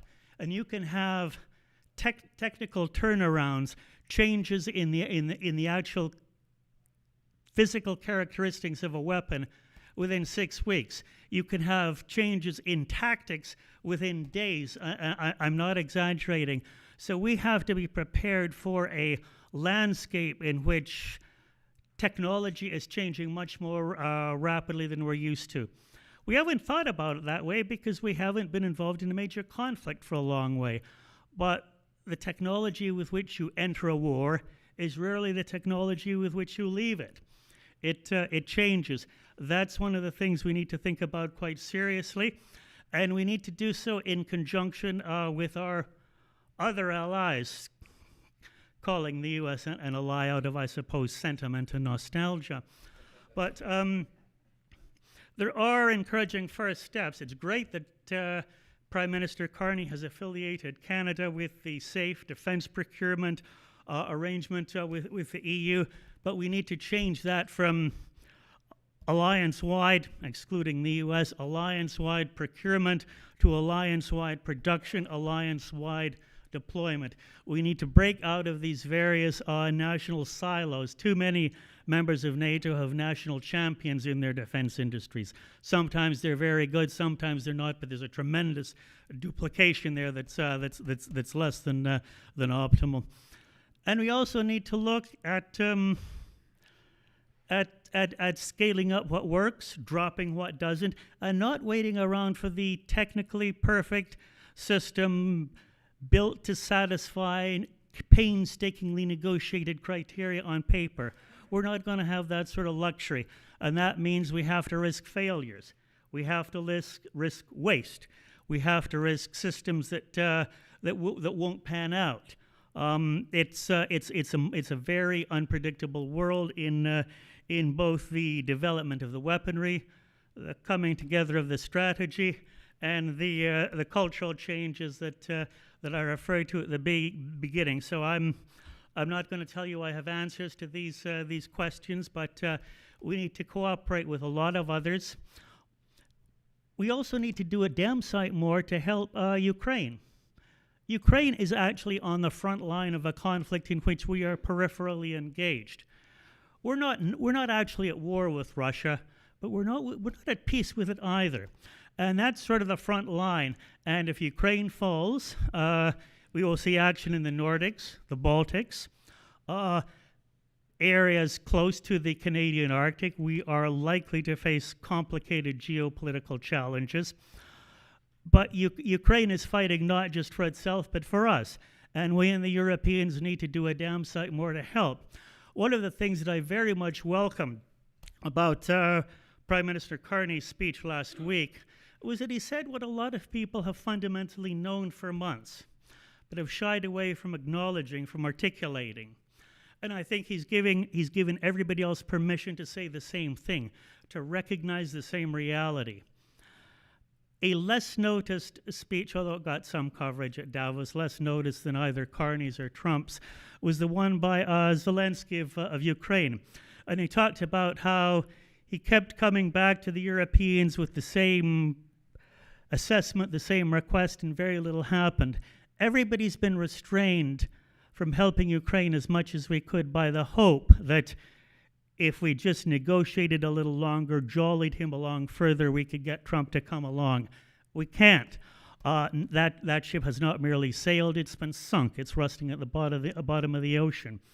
And to indulge in the idea that we can still woo Trump as if he were anything like a reliable ally is indulging in the grossest self-delusion. So those are just a few preliminary thoughts.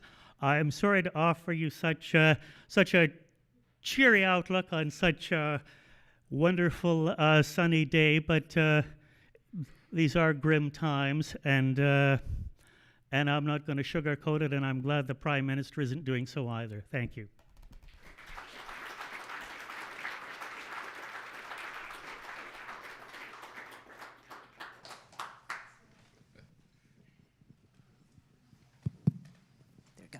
Okay, so now we're going to open the floor up for questions. And because we are live streaming, the people at home watching can only hear us if you're speaking into a mic. So we have a mic that will be passed along the floor. So what I am asking is that you raise your hand if you have a question. We'll bring the mic over, and maybe you can introduce yourself and ask your question. And I would encourage you to make it as succinct as possible so that many people have an opportunity to participate.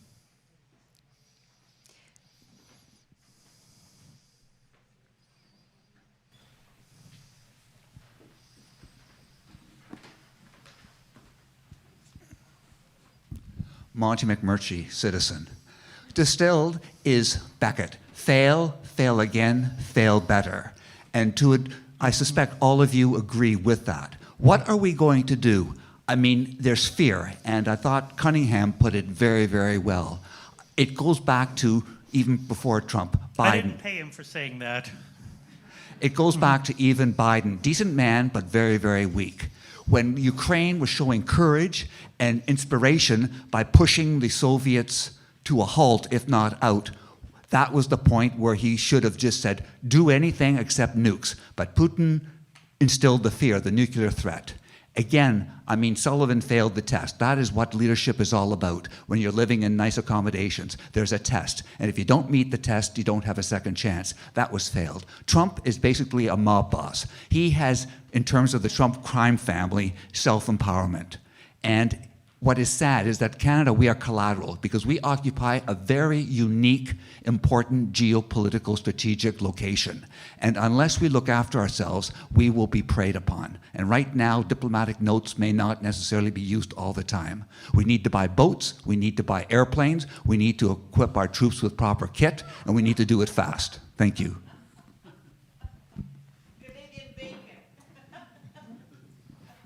Was there a question in there? How can it be done? How can it be done? Do any of you want to respond to that, or should we do have a second question and a third? Well, If the red light's on, it's on. I agree with you that we need to buy all those things, but before we buy those things, we need people to run those things, and we don't have that. The Canadian military fundamentally has a people shortage. That is the fundamental problem with the Canadian military. They've had a recruitment and a retention shortage for at least a quarter of a century. Transcended time, space, governments, strategies, money. That's the basic problem, in my view. and I'm not sure we have a solution to it, but they tell me they're working on it.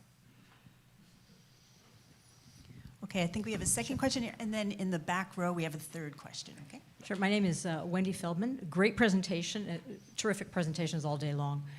We've been talking about KIT, we've been talking about policy, we've been talking about Davos and the Prime Minister's great speech. At what point do we talk about civil society and citizen participation? I recently downloaded the wonderful Swedish Guide for Citizens for National Defense. It's an astounding document. I guess that they renew every 5 years. What are we doing about civil defense and the involvement of citizens across the country?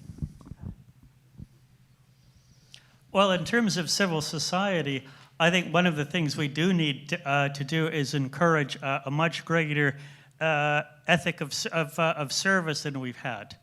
The military for most Canadians is sort of this cast off to the side.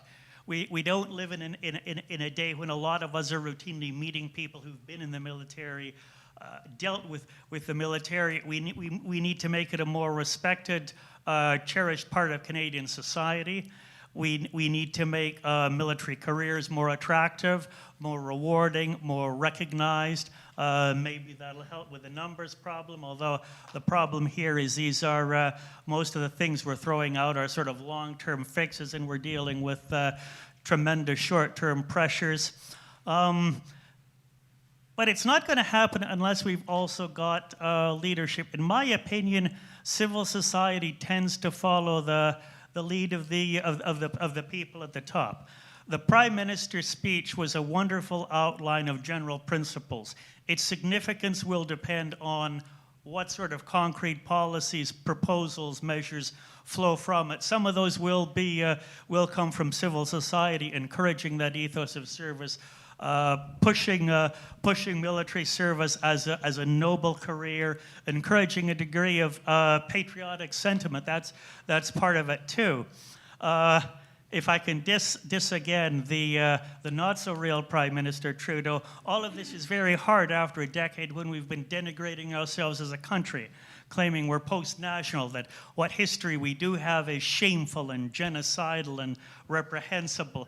It's tough to get people to say this is a country worth defending when that's what they're getting in the schools. But those are a few things to start with. I'm just going to make a comment in there too.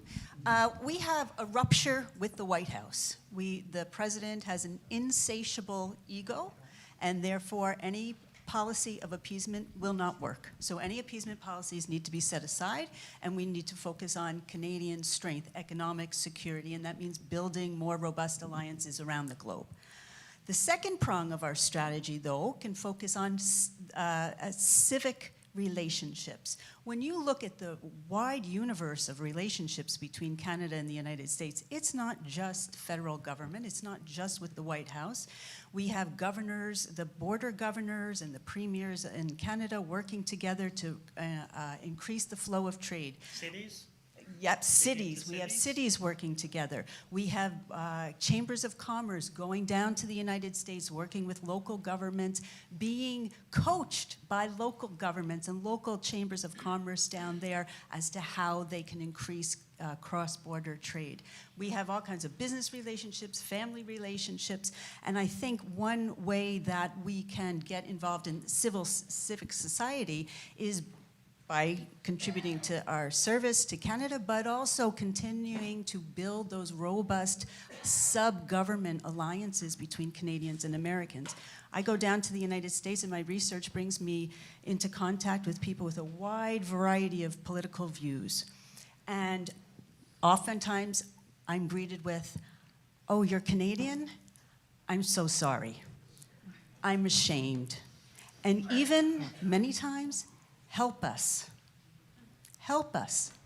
So if we can extend a hand and continue those robust sub-government relationships, I think that will continue to promote Canadian interests. I work at a center named after the late Bill Graham and founded by the late Bill Graham. And he once told me about a time he was talking to an audience in California about Canada-U.S. differences, quarrels over the invasion of Iraq. And a woman got up and said, "Mr. Graham, you don't realize that there are more people in California who think that way than there are in Canada who think that way." So while the U.S., for complicated long-term reasons, is probably never again going to be quite the ally it was, Trump doesn't speak for everybody. And we're certainly seeing tremendous resistance to a lot of his policies. His polling numbers have tanked, and some of the domestic atrocities and obscenities that we've seen in recent weeks, I needn't dwell on them, do seem to having some impact. There are pollsters who think this is a turning point. If we can reach out to like-minded Americans, we can perhaps mitigate the damage this bozo does. Even though the presidency has tremendous power in foreign affairs. And jumping on that, it's important to keep in mind that more people voted against Donald Trump in the 2024 presidential election than voted for him. That gets glossed over in the media. If you look at the number of votes that Kamala Harris got and third-party candidates, it adds up to more votes than Donald Trump got at the peak of his power. It's also to keep in mind that MAGA is going to exist after Donald Trump's dead and buried. And Kim wrote a whole book basically on that. So, let's not kid ourselves. I mean, he's bad, but it could be worse. You never know what's coming on the other side of that. So I wouldn't be complacent. Just. I think we have another question. Yeah. Hi, Harmail Massey from Cambridge, Ontario. Just on the security aspect, I mean, I'm hearing what you say from a broader perspective. When it comes to energy security, should Canada now be considering enriching its own high-quality uranium? To what end? You mean a nuclear weapon? The American reactors at Darlington. For what purpose, though? Why would Energy production. Yeah, are you suggesting we develop our own nuclear weapons? No. For energy production. Yeah. I don't see why not. If there's an economic case for it, sure, but I'm not an energy economist. If there, by the way, Chair, if there are also people in the audience who have some expertise in the areas, because we're coming to the end of the day, so there might be some wide questions, not just security questions. Feel free to also stand up and answer that question. Yeah. There was a question in the back over here who's been waiting patiently by the pillar. Hi, I'm Chris Coulter. Thanks for the great panel. I'm part Ukrainian, so being optimistic is very hard to do. But in our wilder, optimistic scenarios of the future, and we're in the rapids, as Bob said right now. But the world is changing so dramatically and so quickly and so unexpectedly. Can we envision and can we create or manifest a scenario in 5 years where these regimes that we're dealing with in the U.S., Russia, and China are more brittle than we think, because all of a sudden you get bankrupt very quickly and you don't know when it turns. But is there a scenario 5 years from now, actually this is all dissipated and the middle power way is back to a different sort of multilateralism? Again, not that that's a probable scenario perhaps, but is there anything we should do to foment that or create those conditions? Well, with Russia, I think we should be aiding Ukraine as much as we can, increasing the cost. Putin is paying a very high price for very modest success in Ukraine, and a lot of that tends to be neglected. Tremendous Russian losses and economic damage that is actually more serious than some of the at least the official statistics suggest. As far as the U.S. is concerned, it's true, as Jean pointed out, MAGA is not going away anytime soon. Trump did not come out of nowhere. My friend and colleague John English is here, and he once reminded me of a wise observation by Lester Pearson that the one thing you have to remember about the Americans is that they are instinctively isolationist. And we have seen, I think, isolationist tendencies ascendant within both American political parties in recent decades. We've certainly seen a tendency to downplay Europe, downplay the North Atlantic. Now, Trump has turbocharged all of that for reasons that have more to do with his personal psychopathologies than any coherent ideology. But we can't assume that there's any going back. History's not a movie you can rewind. Mm-hmm.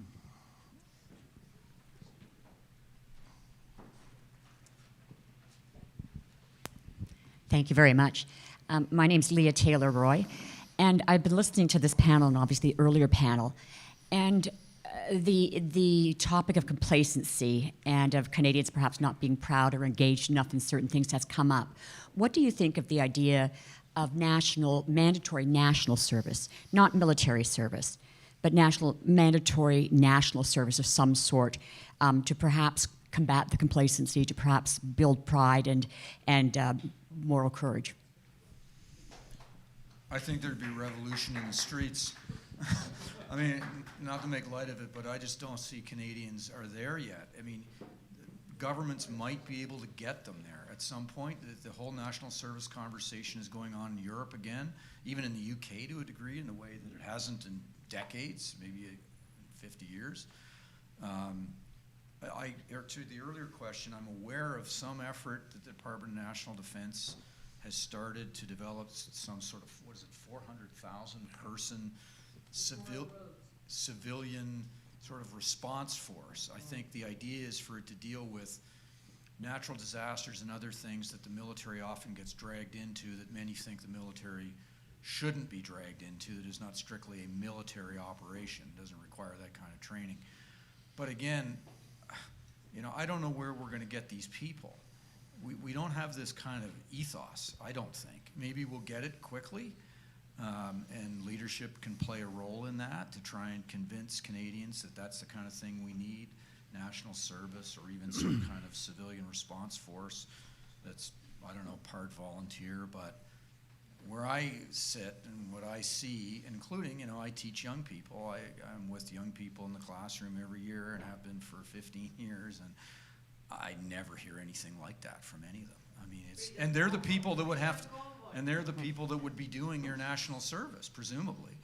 So, we're going to have to turn a big corner as a society and a culture, I think, to get into that zone, personally. Maybe. I think that in response to your question, and also the question about the civilian response team, I mean, the complacency that Jean talks about, Canadians come by their complacency honestly. If you look at the way in which Canadians traditionally have responded to the call for greater armaments and greater defense during times of systemic peace, there is a general tendency to be as cheap as possible when it comes to national defense. During times of systemic war, in other words, from 1914 to 18 and from 39 to 45, what you find is a radical shift in the way in which Canadians, generally speaking, will respond with both blood and treasure. But in times of systemic peace, we traditionally have been one of the stingiest countries around, and thus the whole notion of introducing national service, you would have to have some kind of dramatic change in the global system to convince Canadians to alter their patterns. I mean, look at the way in which Canadians have responded to the huge change in global politics in the last year. We haven't responded in any sense to the change as though it were a true existential crisis. Even though, as Bob Rae put it so nicely, it actually is.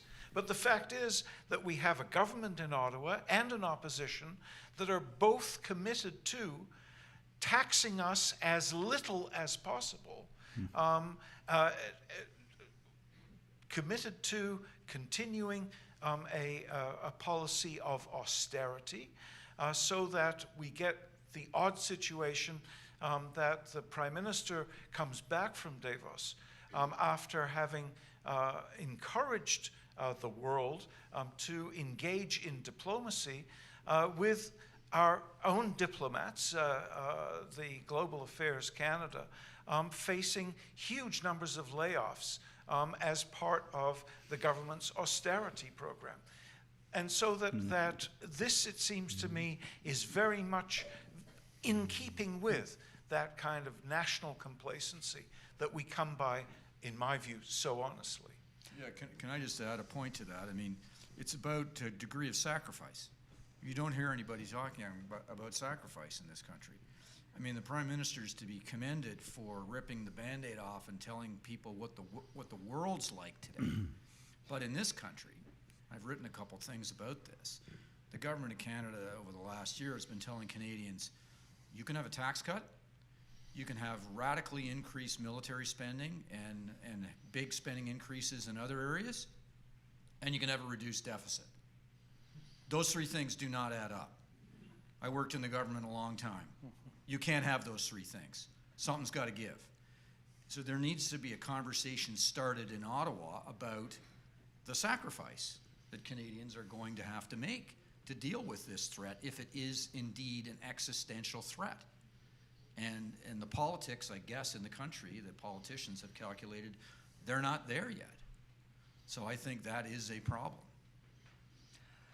Generally, defense and security issues don't poll high when Canadians are asked to rank the issues of concern to them.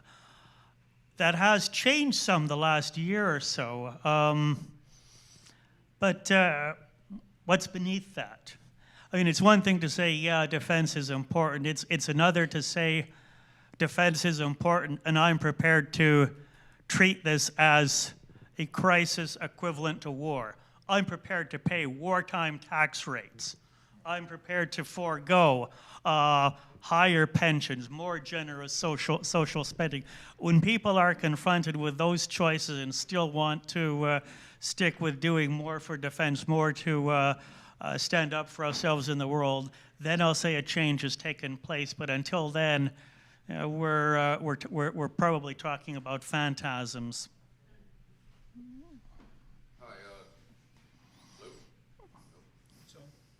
Hi, I'm Jansen from Toronto again. I am a 14-year veteran of the Canadian Armed Forces. It's always interesting when civilians who have never served talk about national service or, letting judges sentence criminals to join the Canadian Army instead of going to prison. I mean, I don't know that you really want to give criminals more knowledge about military-grade weapons. But it also equates, the greatest honor of my life to prison, which I think is not the message you want to send to people who are serving our country. Part of our problem comes from this peace dividend that we've had. We are a country that has not really been at war for the last 80 years. Sure, we've had conflicts with Korea, and we've seen things in the news, but it's not something that's actually touched us as a country. And so we've kind of become complacent because these are things that just happen on TV or happen to other countries. There is a long-standing policy ever since, my colleague Nathan Cirillo was attacked and killed, that soldiers are not really to go out in public in uniform. And this includes, a lot of events where they are going out perhaps to fundraise or to gain support from the public, and it is a matter of policy that they are not to go out in uniform. And that just kind of shows, how much pride we have in our armed forces and how scared we are to kind of assert ourselves as a military. I will say this: I had lunch with General Wayne Eyre, the previous Chief of Defense Staff, last month, and he said that enrollment is up. Military enrollment is up 20%. A lot of that is in reaction to the new American hegemony. But it's still not as many as you would think. You would think that we would have, with our country under threat, that we would have millions of people signing up, and they're not. So that kind of makes you wonder, if we really believe that our country is in trouble, and if we really believe that we need to step up, where are the people who are supposed to be stepping up? None of the Freedom Convoy people join the Army. They're just driving trucks around. I mean, so, where are these people who say that they are patriots? We'd love to see some people stand up.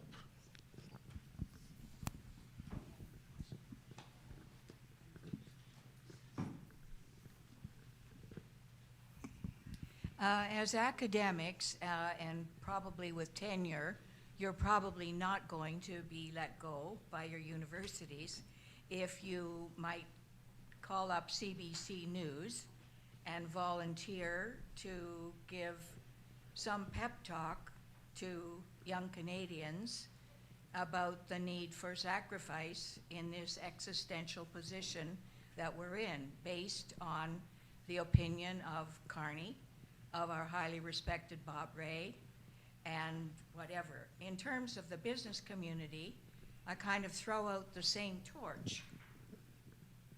Of the speakers who were here this morning, their messages were the same thing, complacency, but the average person like me in this room doesn't have the connections to talk to the CEOs of the banks. So who's going to convene those kind of meetings to gather those guys together with Steve Paikin and Bob Rae and whoever else wants to give their time to give leadership to those of us who are saying, we hear you, but we can't do anything about it.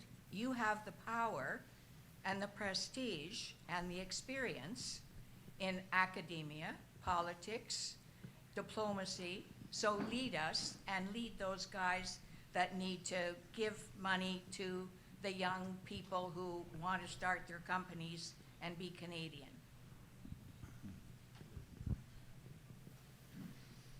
It's one at the back. It's one. Well, I agree. It's a moment for leadership, I think, is what you're saying, and we've got some, I think, fairly strong political leadership right now in Ottawa.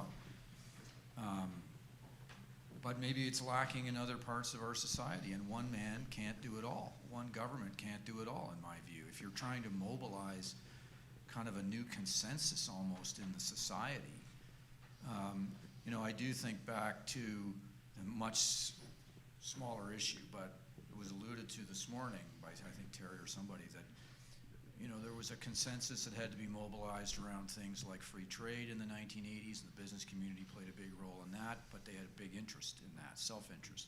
Similarly with the fight with the deficit in the 90s.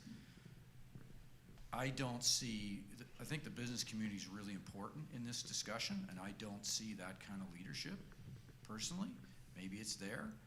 And how you mobilize it, there's definitely a role for the federal government, at least, to try and convene and convince business leaders and other leaders to help communicate, I guess, to the broader population that we're in a new world here, a new era, and it might require us to think differently about ourselves and what we're prepared to put on the table as individuals. I try to do my part, and I write a few things here and there to try and, get a view out there about this, but I'm not tenured either, so I might get I think Kim was the only one who was, but now he's emeritus, so none of us are. Politics often lags behind the overall culture a little bit. And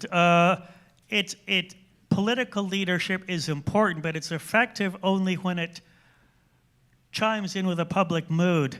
The speech that the Prime Minister gave in Davos last week very much resembled an op-ed he had in The Economist back in November that passed almost entirely unnoticed. And The Economist is not exactly some two-bit rag, because the time wasn't right, the mood wasn't there. It's begun to shift the last month or so in a way that made people more receptive to that. We need to see more of that. And often that public sentiment changes very quickly once a certain tolerance is exceeded, once a certain threshold is reached. And it may be that we have to really have our backs up against the wall before we realize that, in fact, we do have our backs up against the wall. Mm-hmm. But that also stresses the importance of things that happen in the external environment. Mm-hmm. I mean, there was a reason why what Mr. Carney said in November didn't have the kind of impact that what he said in Davos did, and that is because all of a sudden the external environment changed dramatically with Trump's threats against Greenland. Greenland And was so a game changer. It was a real inflection point. just as the killings in Minneapolis this last week have radically altered the way in which folks are conceiving of the immigration exercise. And so that to simply assume that the public is going to respond to notions of problematic changes is without the external environment having that impact. I just don't think you can necessarily do it. Not even with the greatest or most clear academic.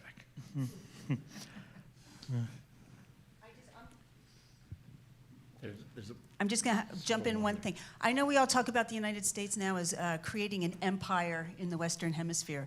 I actually think there's a lot of parallels now with the beginning of the collapse of the Soviet Empire. And when the Soviet Union was beginning to collapse, one of the things that we, outside of the Soviet Union, were able to do to enable the collapse that we also wanted was to beam in our news. So the Soviets and the people in the Soviet sphere listened to the BBC because they knew they couldn't trust the government news source. They knew they couldn't trust any information coming from government institutions, so they looked to institutions outside of the Soviet Union in the same way that Americans now can't trust the CDC, so they're looking to the Canadian health agencies and the UK health agencies. And with the collapse of the Soviet Union, we also had educational exchanges.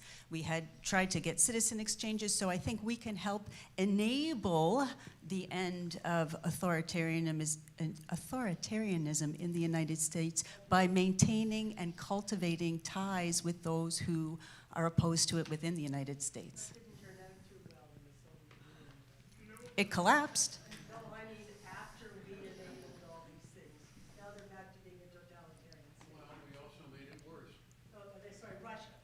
Okay, little order here, please.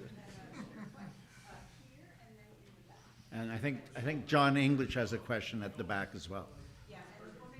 Right. Right, okay. Emily and then John after we have these ones, okay? Hi there. My name is Lana Carlip. I'm with the NATO Association of Canada. Thank you for your presentations. And you took the words right out of my mouth about the collapse of the Soviet Union. I'm sort of a product of the collapse of the Soviet Union. I was born in Ukraine. I was very small. My parents moved me out of there in 1990, and we sort of, Dad was in the service, and I think this is how I ended up in the industry that I am today, and have studied further on in life. Because of my background and all the crossroads that led me to my next question. This morning and through your panels, and actually Jack and I feel like we had this conversation just a few months ago when we met with the German command visiting at the RCMI. I have the privilege now of raising a teenager and another one on the way to teenagehood, and just last night I spent an obscene amount of hours practicing for his grade 10 history exam, which he just wrote today, and I've yet to be debriefed on how that went. But my question that stems from that. We've had a sprinkle of comments, you know, civic society, civil society. Some people brought up brain drain and attracting talent into Canada and so forth.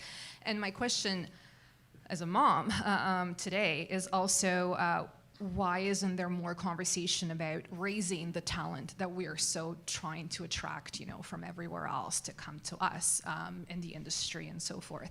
And then the gentleman in the front just now mentioned patriotism and being a product of Eastern European parents, communism that, you know, led into everything else, having spent some years in Israel and so forth, and, you know, the cabbie conversation and the bar conversation. I feel like in Canada, and I don't know if it's because we're such a big country, or if we're a country that is a mosaic of so many different nationalities and, you know, cultures, but I feel like we are very much lacking in patriotism. And patriotism is not something you know, take off the wall, glue on yourself, and decide, oh, today I'm patriotic. I feel like China understands this, Russia understands this, and the totalitarian system, you know, has a good grasp on this. This is a grassroots movement that has to come from kindergarten, that has to go into elementary school and therefore into high school. And now seeing what they are studying in high school and seeing that their only compulsory course is a grade 10 history that lasts about 3.5 months. And within those 3.5 months, they are trying to shove history into these kids that stems from 1908 to today. And this is the only compulsory Canadian history, nothing international really, that our children have to study before then productive adulthood becomes, the contributory factor to our economy and university students and which programs they apply to and so forth. I've recently met with a high school class that told me they're all hoping to go to American universities. So my question is really, raising patriots, essentially, even understanding and showing up to Remembrance Day, which seems to lack a lot of youthful faces. Why isn't the government or the academia really focusing more on the generation before the universities? You know, conscription is a problem. Forcing them to conscript is a problem, but they need to want to and understand why they should. And for that, a love of a country is to be born. So mandatory courses, perhaps, in high school. We have a lot of people waiting to ask questions, so great point. Do any of you want to talk about reforming the education system to promote patriotism? Well, I'd certainly like to see a lot more history taught, but of course, as a historian, what the hell else am I going to say? But yeah, I mean, kids should understand that there are things in our history that they can take pride in, that wanting to do great things on behalf of your country is a noble thing. Public service is a noble thing. Being in the military is a noble thing. And thank you for your service, by the way. I don't know if people say that too often, but they should. We certainly need more history, sure. I'm not going to go into my standard rant about what's wrong with the schools of education and the postmodern garbage they shoved down the throats of aspiring students as teachers that they're going to shove down the throats of their students. But let's just say there's a hell of a lot there that needs to be changed. Hi, my name's Emily Laura Hines. I am the Executive Director of the Forum for Leadership on Water, or FLOW. I have a very brief comment. As one of very few young people in this room, I do want to point out that there is the feeling that we have already sacrificed quite a lot, and that we are one paycheck away from being homeless a lot of the time, like with the worst household debt, I believe, in Canada since the war years, and Gen Z and millennials holding over 48% of that debt in credit and mortgage. So I do think that might be one of the biggest conversations, is that when our salaries aren't matching life, like the cost of living, everything. But unrelated, my question is that the Russians and Trump has talked about Canada water. Is there any opportunity to bring in water and climate security into the defense strategy in the next 2 to 5 years? Well, it should be, in my opinion, for what it's worth, part of our national security conversation. Yeah. Because the Americans have designs on our water resource. I mean, that's pretty basic, and that's not new, by the way. That's been around for a long time. So it should be part of a broader national security. That's why I'm kind of advocating for a broader national security review. And that resource, more than a resource, should be part of it. What you do about it, I have no idea. But there's smart people in Ottawa that's supposed to be thinking about these things, and in the universities and elsewhere that might be able to come up with some kind of a game plan to help us protect that resource. I think John English.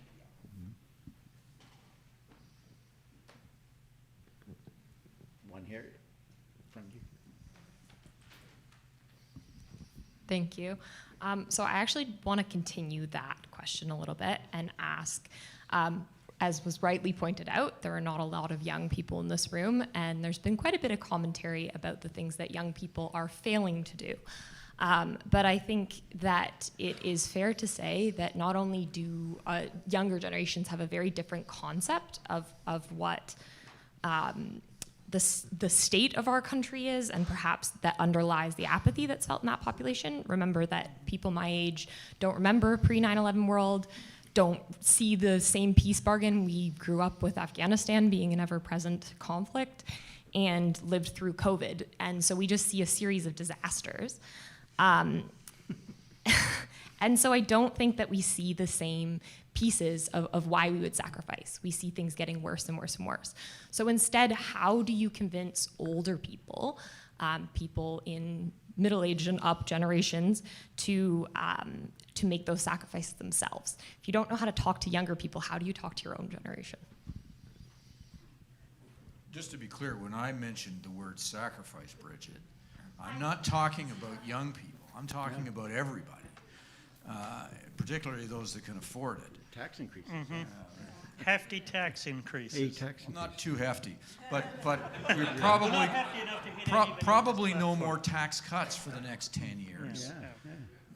You know, the first act of the Carney government was to throw $3.5 billion down the toilet in a tax cut that nobody in this room felt.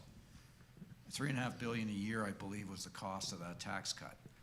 Has anybody noticed that? Because everyone in this room got it because it was on the lowest marginal bracket, so everybody got it. Hands for anybody that noticed it? You got it. Okay, well, good for you. But that's most of the people in this room didn't get it. No, everyone got it because it was the lowest rate that got cut. Everybody got it. Everybody got it. Yeah.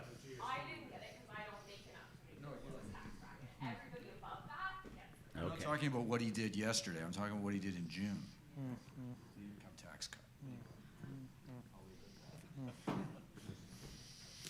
Well, I'm going to say a few words in praise of the younger generation, at least some of them. The students that I have in my courses on Canadian defense policy and war and its theorists and nuclear weapons and world politics, they're outstanding. They're motivated, they're engaged, they care about their country, they care about the world. Now, I'm not going to say they're representative of their generation, but I'm not going to say that the slackers we may single out for derision are necessarily representative either. I suspect that a lot of young people, they're waiting to be asked something. If we ask something of them, they might very well rise to the challenge if we can make a persuasive case and indicate that it's not simply them sacrificing for us, but sacrificing for the country as a whole, for their own futures as well as ours.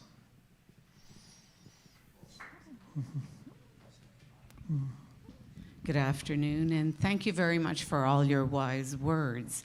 My name's Marissa Gambin. I'm originally from Vancouver Island, but raised in Toronto. My question, ever since I was a young girl, I've always been interested in the Arctic.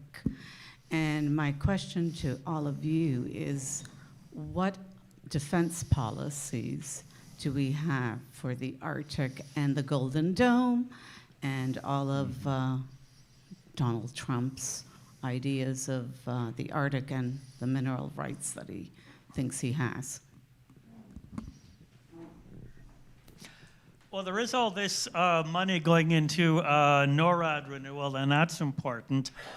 I worry that we may end up spending too much of the money allocated for Arctic defense on building up the infrastructure there more than is necessary. What we really need is increased capacity for surveillance and detection of possible threats.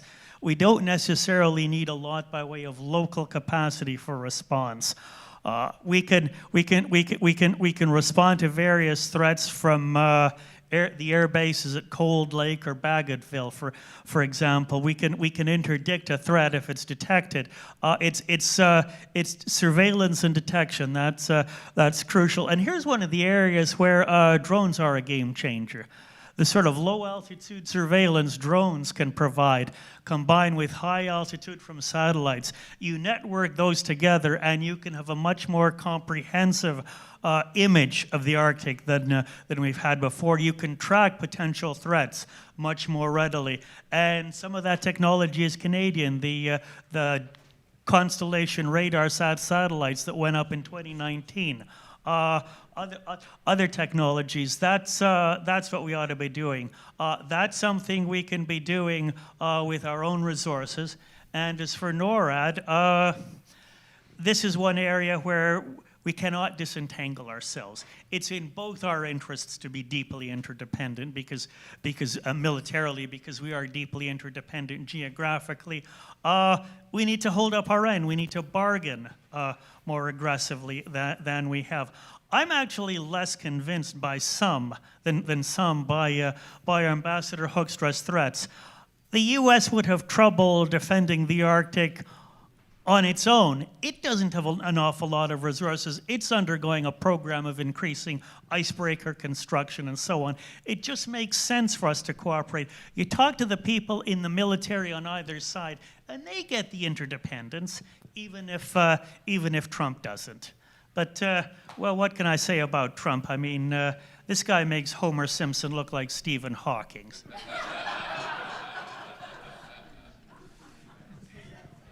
But the question of the Golden Dome is in fact an important one, because when Trump first floated this idea earlier in the year, this was even before Mr. Carney took over, the response of the Canadian government was instantaneous, and it was instantaneously positive, even though there are all sorts of voices in the United States in particular that basically question the whole premise of the Golden Dome and the speed with which an anti-missile, anti-attack dome could be created by, and the costs thereof. And so that the attitude of the Canadian government, even today, is one of essentially buying into the Golden Dome without really knowing what is likely to come out. That's one read. Another is that they realize perfectly well this rests on technologies that are largely unproven, some of them that are undeveloped. They wonder if it's ever going to amount to anything. I mean, it's all very well to say, sure, we're happy to participate when you don't think the bill's going to come due. And it didn't stop in Israel either. It didn't stop weapons from Israel, attacking Israel. Yeah, the Iron Dome works in Israel because it's a very small territory. Place, It's about the size of New Jersey. But missiles did go through, though. Right, yeah. That's where the technology thing is not as foolproof as Trump is saying, even in Israel.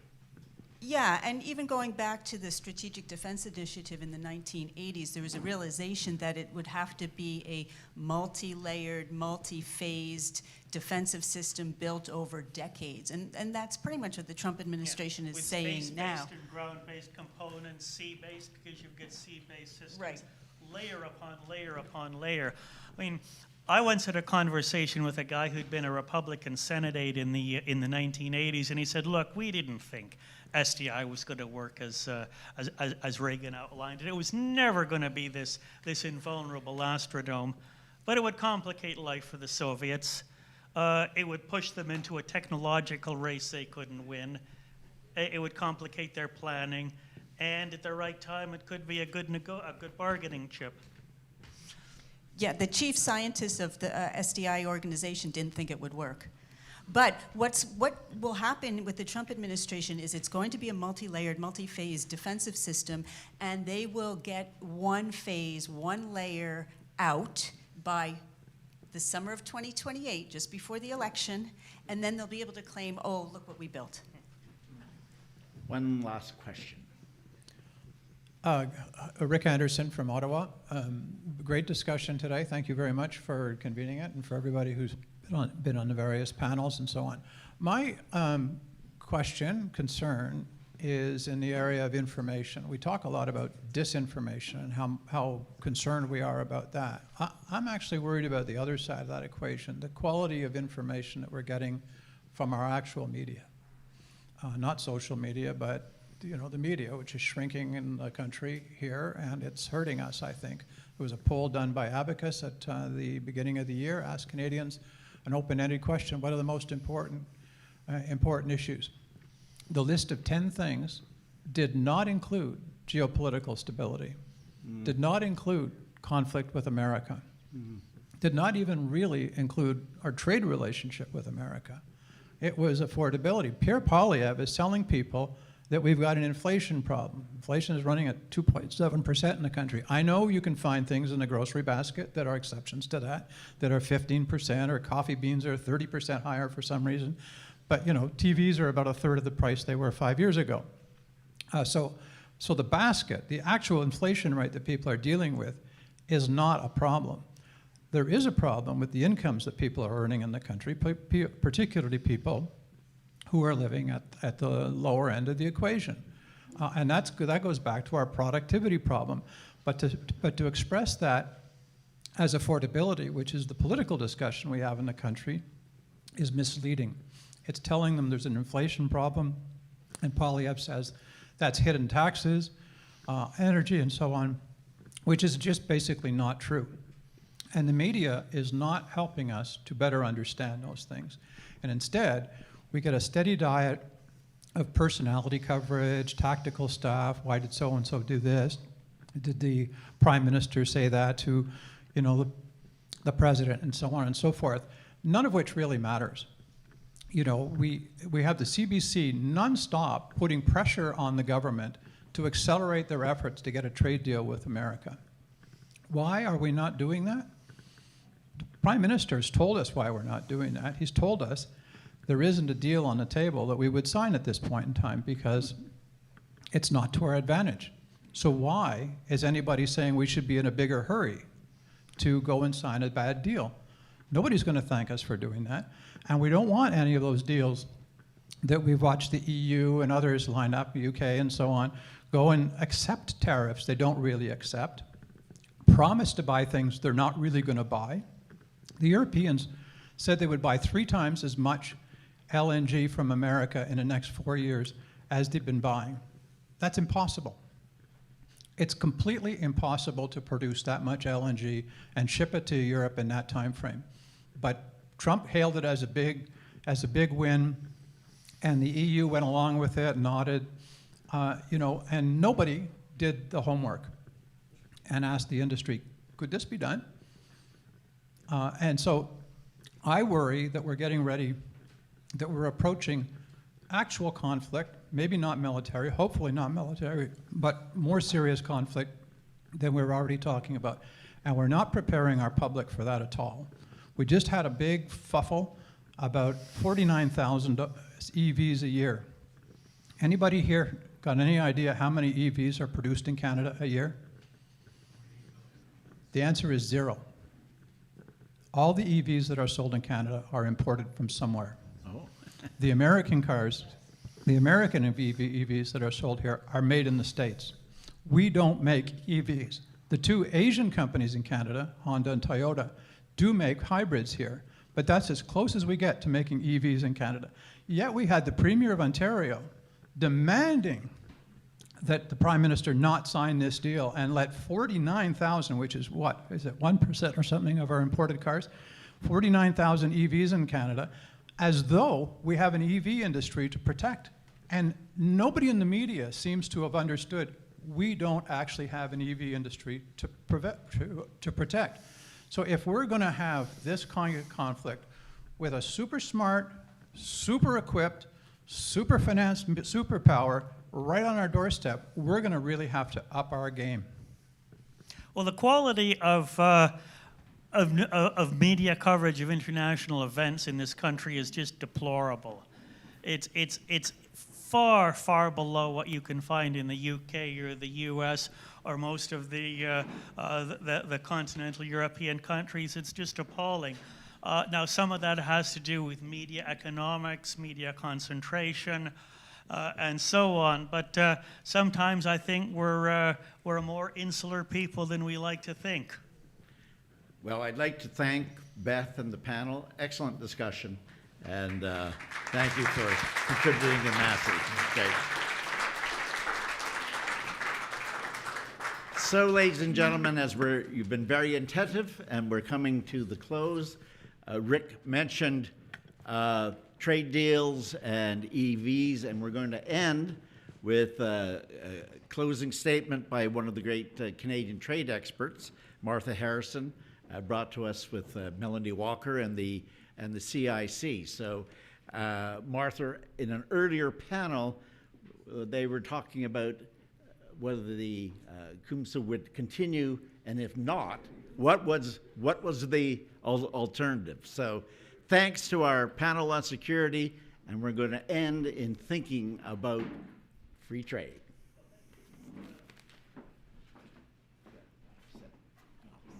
Okay, I'm just going to say one word about Melanie, the executive director of the CIC, our partner today. And she herself, Rick Anderson was speaking about the media, is a media expert who has worked about media literacy around the world. So we might get you two together after the session. But I'm delighted with our longtime cooperation with the CIC and with your great help in making this event happen. Thank you so much. And I won't take too long. I just want to say a few words about Martha. And it does seem rather interesting. This has been a very heavy day, a very informative day, but you know, a lot of tough questions that have been asked, and many without answers. So I think it's very fitting that we are ending on a much lighter subject, and that is trade and finance, and what's in our future. And I think one of those key questions about what does Canada look like? What does our economy look like post-CUSMA is a large question, and one I think that Martha is infinitely capable of breaking down for us. She has, you may have seen her on the many news cycles and shows that she's been brought on in the past months as people have been trying to understand the impact of trade negotiations and the tariffs in particular. Martha has, for many years, been running the international trade practice with McCarthy Tétrault. She is now the co-lead and has dealt on the front end of many trade negotiations and regulatory issues, and is also, lucky for us, a member of our board, a long-standing member of the board of the CIC. So without further ado, I'll hand it over to Martha, and then we'll take some questions and wrap up for the day. I know that there's a lot of action points, I think, that we want to take away from here. But without further ado, Martha, the floor is yours, and thank you for joining us.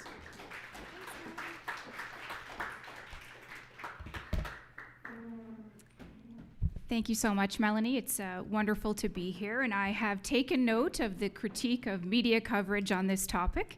And for those of you who have been following national and local news, I do appear quite frequently on the specific topic of tariffs and trade.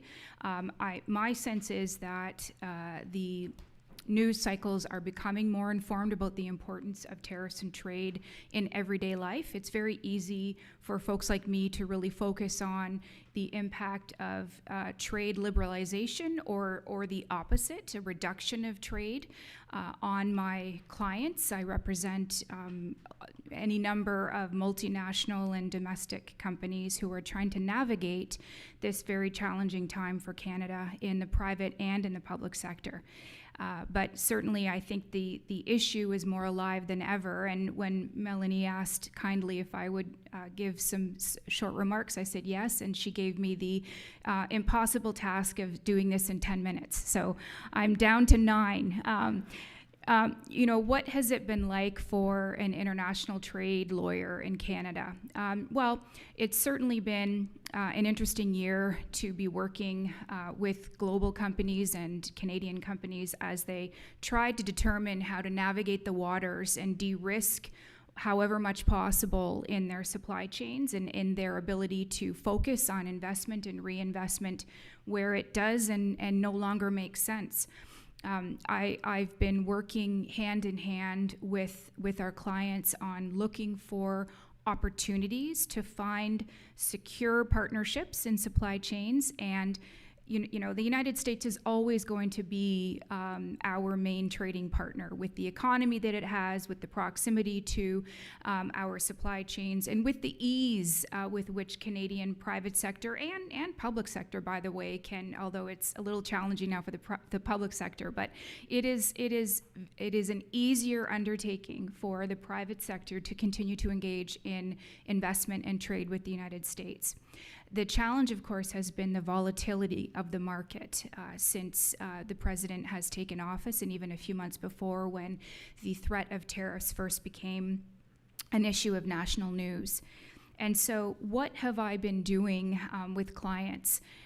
Generally, the first thing has been helping them understand what the landscape is and what the landscape isn't.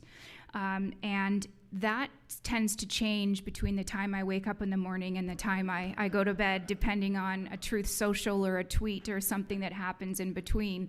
I've stopped making notes for these presentations because by the time I get to the podium, I've got some new information that has changed an entire opinion that I was going to talk about. So, but learning to work within a structure now involving trade with the U.S.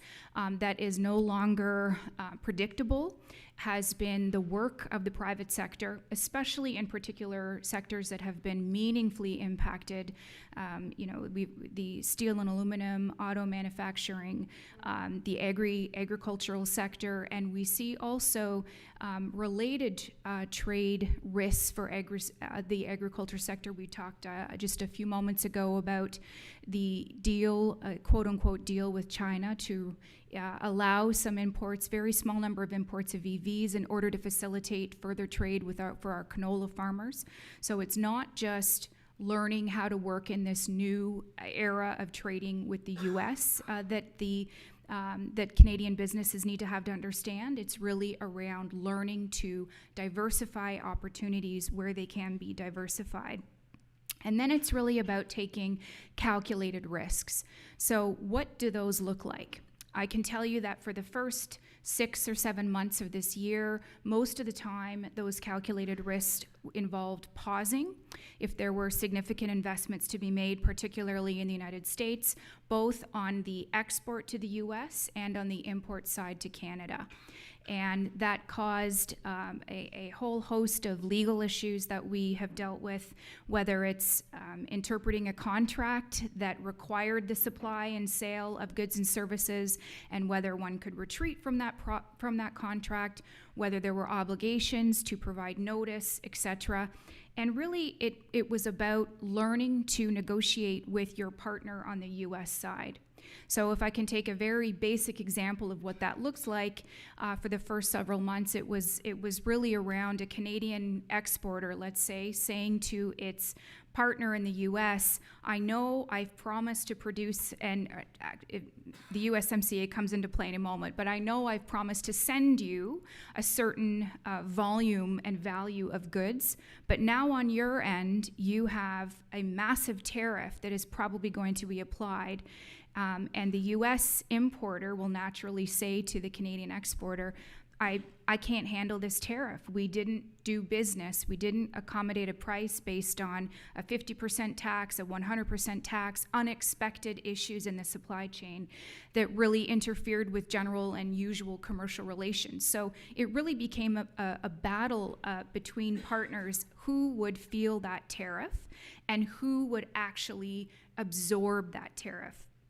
Now, if you were to go through the number of times that President Trump has articulated publicly and, as I understand it, privately, it's the exporting country that will absorb the tariff. That is, of course, not correct. It is an import tariff that is absorbed by the importer. Now, what that importer does with that extra tax, that can be debatable. And my experience is, in some instances, they have split that cost with the Canadian entity in order to continue sourcing. But most of the time, that tariff has been passed down to the US consumer. And recent studies over the last 2 weeks that have been issued confirm that without a shadow of a doubt. I think the ultimate number was between 96 and 98% of the tariffs that were paid on the U.S. side are absorbed by the U.S. consumer. And so that statistic and that sort of demonstration does not align with the understanding, I think, of a lot of U.S. entities that from multiple discussions and news cycles in the States, I think there's a continued misunderstanding about how that tariff was applied and who actually pays for that tariff. It is starting to have a larger rate of inflation pressure in the U.S. Interestingly, the inflationary nature of these tariffs has taken longer than expected to show in the U.S., but that is starting now. And when we talk about calculated risks, a lot of this has been about getting back to normal. So now we have a number of international clients who are reintroducing their investment into the U.S., notwithstanding sort of the craziness that's happening in the background. And that's because there has been a real movement in certain sectors, specifically, and in private equity in particular, to get back to deal making, to get back to mergers and acquisitions, and trying to help a healthy push of opportunities on both sides of the border and beyond. So that's really what it's been about in the private sector. But it's questions like, for example, what is this deal going to look like if there are 50% tariffs added on either side? Because, of course, Canada also issued retaliatory surtaxes on some U.S. goods coming in, a finite number of goods, but it was still impactful for Canadian importers who had to bear that tax. So a lot of strategic negotiations around supply chain reinvention, and really in a really interesting movement, which seems to be mirroring, of course, our Prime Minister's dedicated efforts lately, which is the diversification of trade flows and Canadian opportunities outside of the U.S. My experience is, major Canadian companies and even small and medium-sized businesses, for the first time, are looking elsewhere other than the U.S. Number one, we're looking to trade with one another more, so there has been a measured and demonstrated desire to remove interprovincial trade barriers, which we have suffered for a number of years, and a lot of that work has already taken place, which has allowed for an opportunity of, some, depending on the quote, it can be between 60 and 100 million to above $1 billion in increased trade if we purchase and sell to one another in Canada. And importantly, we have seen a lot of major Canadian enterprises that are engaged in the multilateral supply chains and investment finally looking at Europe as a meaningful place to trade with. We are finally leveraging that trade agreement in a more meaningful way. That has been a trade agreement that was underutilized, especially by Canadian investors and exporters. So Europe is flourishing, and the United Kingdom. The United Kingdom is now actually, by country, replaced China as our number 2 spot to trade. Now, a lot of that is gold. And that just as looking at the country and not as opposed to the region, the EU, which remains one of our most important regions. But statistics are indicating that there's been a massive influx in European and UK trade in the private sector, notwithstanding the fact that there continues to be some real risk allocation in connection with those issues. I know that we talked a little bit earlier about the CUSMA and what does that mean. So I think one thing to think about as we are nearing the June date for the obligatory renegotiation of the CUSMA or the USMCA is that it doesn't automatically expire if we can't come to an agreement with all three parties. So the first thing I would say is there isn't going to be sort of an expiration dance around a table between the three countries when they finally sit and have a negotiation, presuming that they're motivated to go ahead and start that renegotiation. There is an opportunity for, and the agreement does continue to stay in place for over another 10, almost 15 years. And there is an opportunity every year for the three parties to sit down and continue that renegotiation. So it is possible that there would not be, at this time, a successful renegotiation of CUSMA, but that doesn't mean the agreement is dead. What that might mean is Canada might have to wait until either a change of administration or perhaps a change in attitude and in priorities on the U.S. side.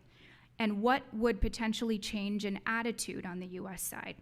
Well, I believe that in next month, when the U.S. Supreme Court hopefully finally renders its decision on tariffs, which it was rumored to do or going to do a few weeks ago, I think that the leverage that the Trump administration has on Canada and the rest of the world as it relates to tariff penalties will be meaningfully reduced. And that's because all sort of hints and guesses point to the fact that the U.S. Supreme Court is going to decide ultimately that in favor, and will agree with the courts below it, that the president did not have the authority to enact these so-called emergency tariffs on Canada and the rest of the world. And if the Supreme Court does uphold that finding from the court below, what that means is the president, I suppose he can say whatever he wants, and I guess he's got a habit of doing that, but it has a lot less impact if the whole world knows he's not allowed to do what he's proposing to do. And so that might cause a shift in the attitude of the Trump administration when it comes to sitting at the negotiating table and getting serious about how to reintegrate their interests, Canadian interests, and Mexican interests in the CUSMA negotiations. And what that also means is that the U.S. government would have $133 billion in collected tariffs that they would have to refund to the importers in the U.S. that paid those tariffs. And that puts the Trump administration in a bit of a precarious position. And I can only imagine that Mexico and Canada will use that Supreme Court decision to the extent that it is as I predict. It is an interesting time looking at Supreme Court jurisprudence in the U.S. right now, but to the extent that it ends up being as I predict, I think the leverage that the president has around the world on tariff threats really goes away, or at least is dramatically neutered. And so, for example, when we hear yesterday that he was going to be reinstigating tariffs against Korea because Korea has not followed through with their quote-unquote end of the deal that seems to be written on the backs of napkins as the Trump administration visits and visited different jurisdictions. That it is not surprising that some of those elements have not been, in his view, played into by Korea because, as one of the speakers noted in the panel earlier, I believe was a comment from the audience, a lot of those promises were never going to happen anyway. And so if the Supreme Court does come back with that decision, I think we will see potentially a shift in trade attitudes in the U.S., or at least if I were advising them, that's what I would recommend. and happily I am not. And so that's sort of, I think, where I see the CUSMA going. It doesn't die if they can't come to an agreement. There are opportunities to continue to negotiate on an annual level. And I think by that time there will likely be some certainty in the market around whether that authority to impose emergency tariffs is actually real authority or not. And again, if that ends up not being the case, that he does not have that authority according to the Supreme Court, it's going to make it difficult for him to carry on with tariff threats. And that's sort of the preferred economic lever that he pulls at any possible moment. And just, I'm a little beyond time now, but just a couple of closing remarks. I think that where Canadian businesses can continue to flourish is in looking at opportunities again for diversification, and I've seen that time and time again in my practice. And we also need to recognize that as our Prime Minister indicated, and I agree from the private sector end, this is a seismic shift in Canadian trade policy, and it's unlikely to go back to quote unquote normal. This is a new normal. And I think that Canadian businesses are seeing that. I'm seeing that in the types of mandates I'm receiving. I'm seeing that on my teams, understanding what types of questions are coming in. And at the end of the day, right now, what we are doing is supporting Canada and Canadian businesses as much as possible navigate this new normal. And with that, I'm happy to take questions on any or all matters of international trade. Hi, Ben. Hi. Yeah. Yeah. Thank you, Martha. That was really, really helpful amid all the angst. It's great to get an expert break down what's at stake. One of the most controversial provisions of CUSMA is, I believe, Article 32.10, which, if I understand correctly, if one of the three parties pursues a trade deal with a non-market economy, read Right. China, Right. the other two have some kind of power. I'm wondering if you could explain how that Sure. power works, and if Canada were to pursue a trade agreement with China, what would happen in practical terms? And then as a second part, what are the prospects for us to have that removed from CUSMA? Yeah, so, well, the last part of your question is probably the easiest to answer, and that is that the only way to remove, it's called the poison pill section. The only way to remove that poison pill section is to account for that in the renegotiations and redrafting to the extent that that is agreeable to all three parties at the negotiating table if they get there. The way the poison pill clause works is that to the extent that one party enters into a trade agreement, as was mentioned, a non-market economy, and in this case it would be China, there is the opportunity for the other parties to create almost like a withdrawal and a cancellation. Now, the interpretation of what a trade agreement is with a non-market economy is important. A trade agreement is not what the Prime Minister just engaged in with China, which was really more of a correction of trade actions. So he effectively said to the Chinese government, our canola industry is suffering immensely because of the massive tariffs that you've put on our canola exports as a result of our 100% surtax or tariff on Chinese EVs. Can we make an agreement or come to an agreement to withdraw that some of that pain to one another? And so that's effectively what has been done. But in the USMCA or the CUSMA, in order for that section to be triggered, it has to be a trade agreement, which would be something like a Canada-China trade agreement where we would have duty-free trade, where we would potentially have regulatory cooperation, where we would have different chapters on potentially procurement, market access, financial, regulatory continuity, et cetera. And Canada is a long way from that, and I've not heard any intel that that's the direction in which we are heading. And in fact, a number of our industries that have been markedly impacted by the trade war right now would be even more impacted if that were the case. I'm thinking particularly of the manufacturing sectors in Canada. So to the degree that Canada did open up a trade agreement with the non-market economy, there would be an opportunity for the other parties to trigger a resolution piece where they could exit from the CUSMA. But my sense is that, because this agreement remains so important to the Canadian economy, I can't imagine that the government would do such a thing and put it at a risk right now.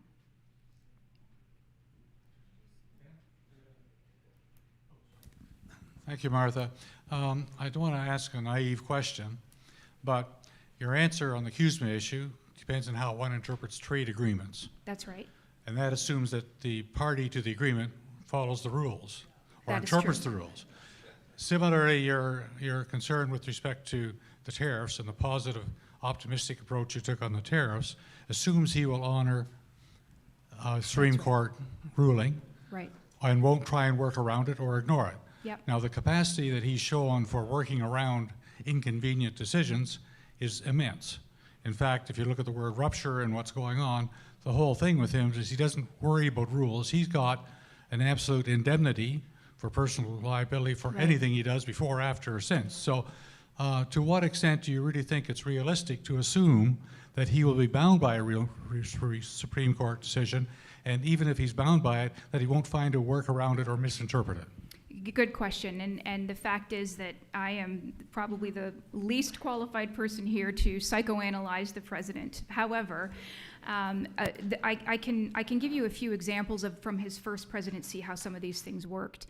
So in his first that is correct, but we have, I think that would actually bolster your point if we look at some of the pieces from his first presidency, and that is in his first presidency, he also enacted tariffs that were determined to be unlawful on certain steel and aluminum sectors.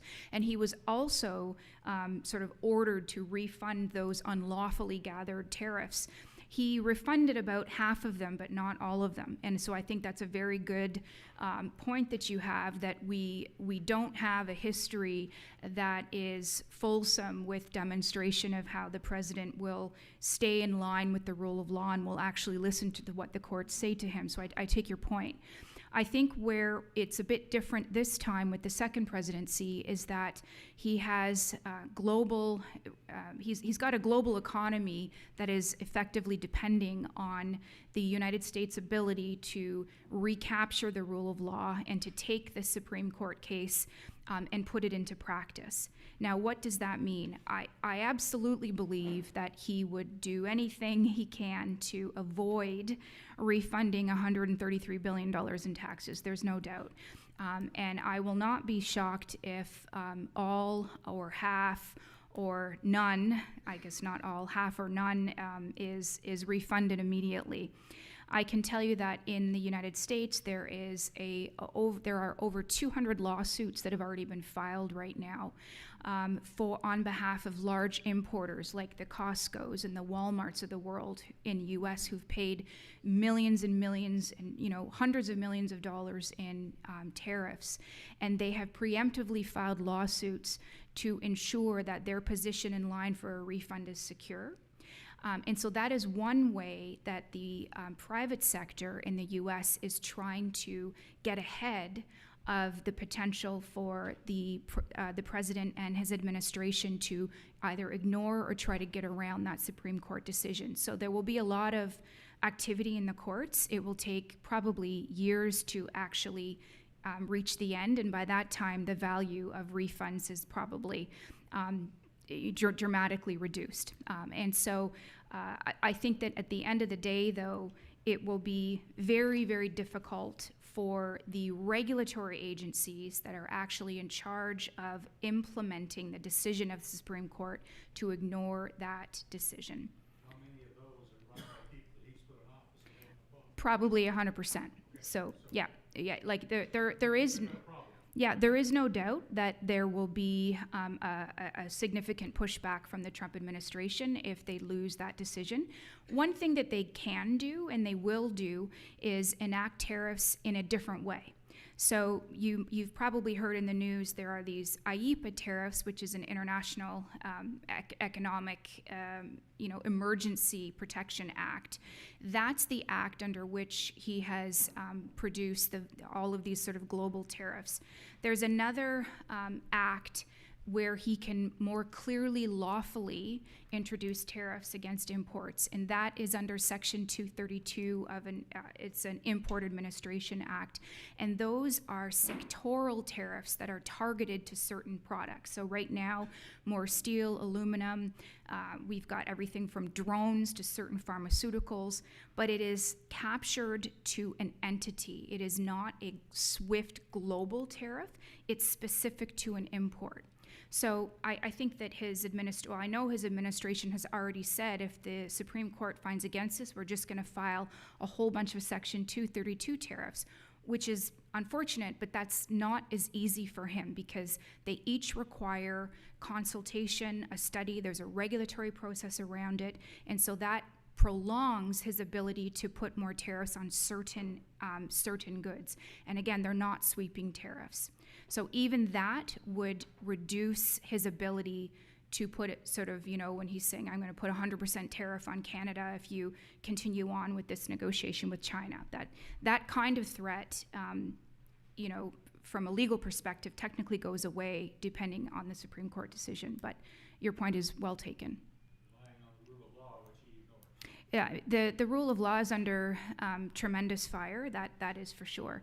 I think that from a legal perspective and based on a number of discussions I've had with everything from clients, from folks in global affairs, the Department of Trade, journalists, and economic advisors who've been on the ground at Davos, it does feel like there has been an important shift in a pact that will be made between, as what Prime Minister Carney has called, the middle countries.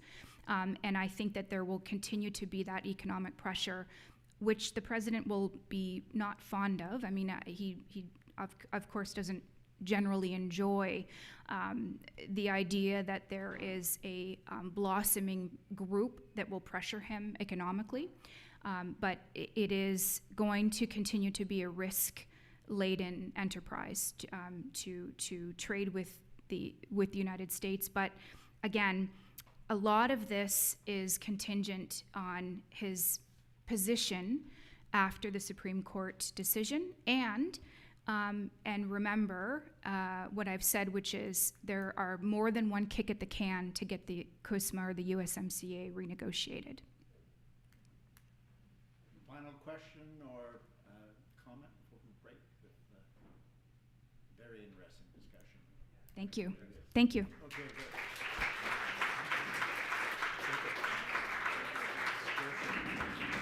Thank you so much, Martha. As always, you take very complex and thorny ideas and distill them into something that's digestible and also a little bit reassuring. It seems less dire than it did, I think, in our previous conversation on defense. This whole day has been phenomenally informative. Certainly from my perspective, I do come at this from the space of promoting independent media and information integrity, and what does that mean when it comes to strengthening civil society and our democratic foundations.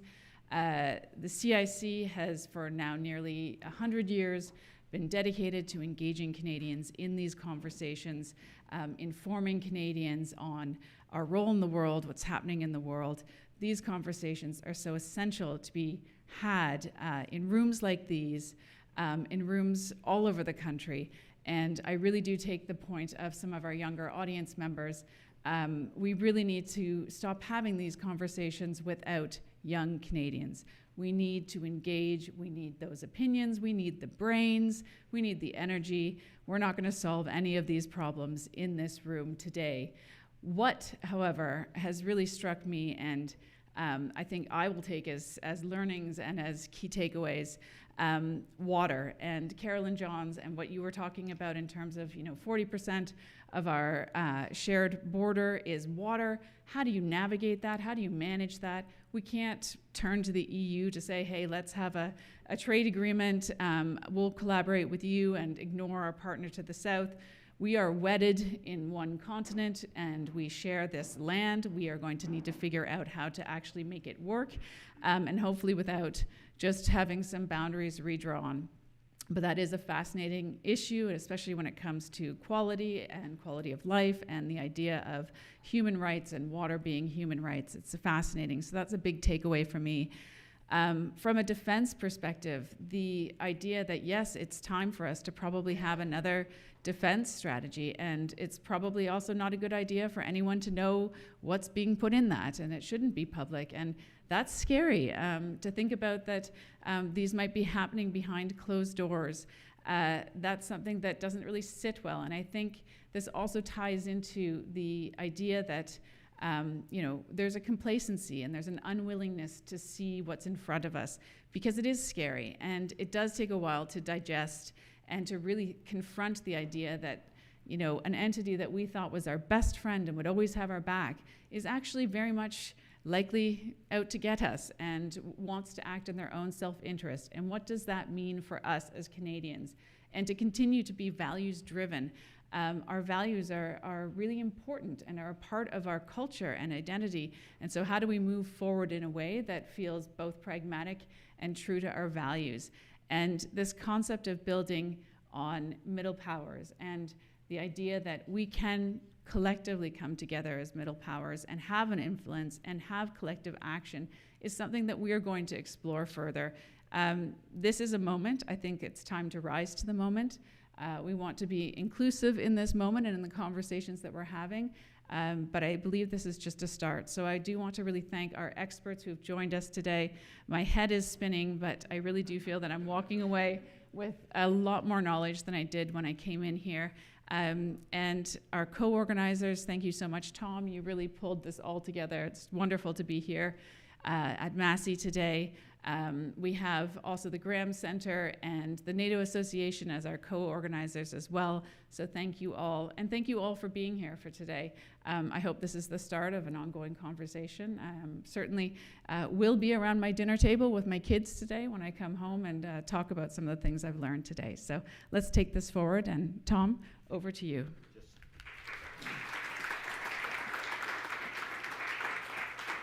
A long and rich day, expertly summarized by Melanie. So just want to add my thanks to her and John English from the CIC, John Mee and Jack Cunningham from the Bill Graham Center for Study of Contemporary History, International History, NATO Association, Robert Baines.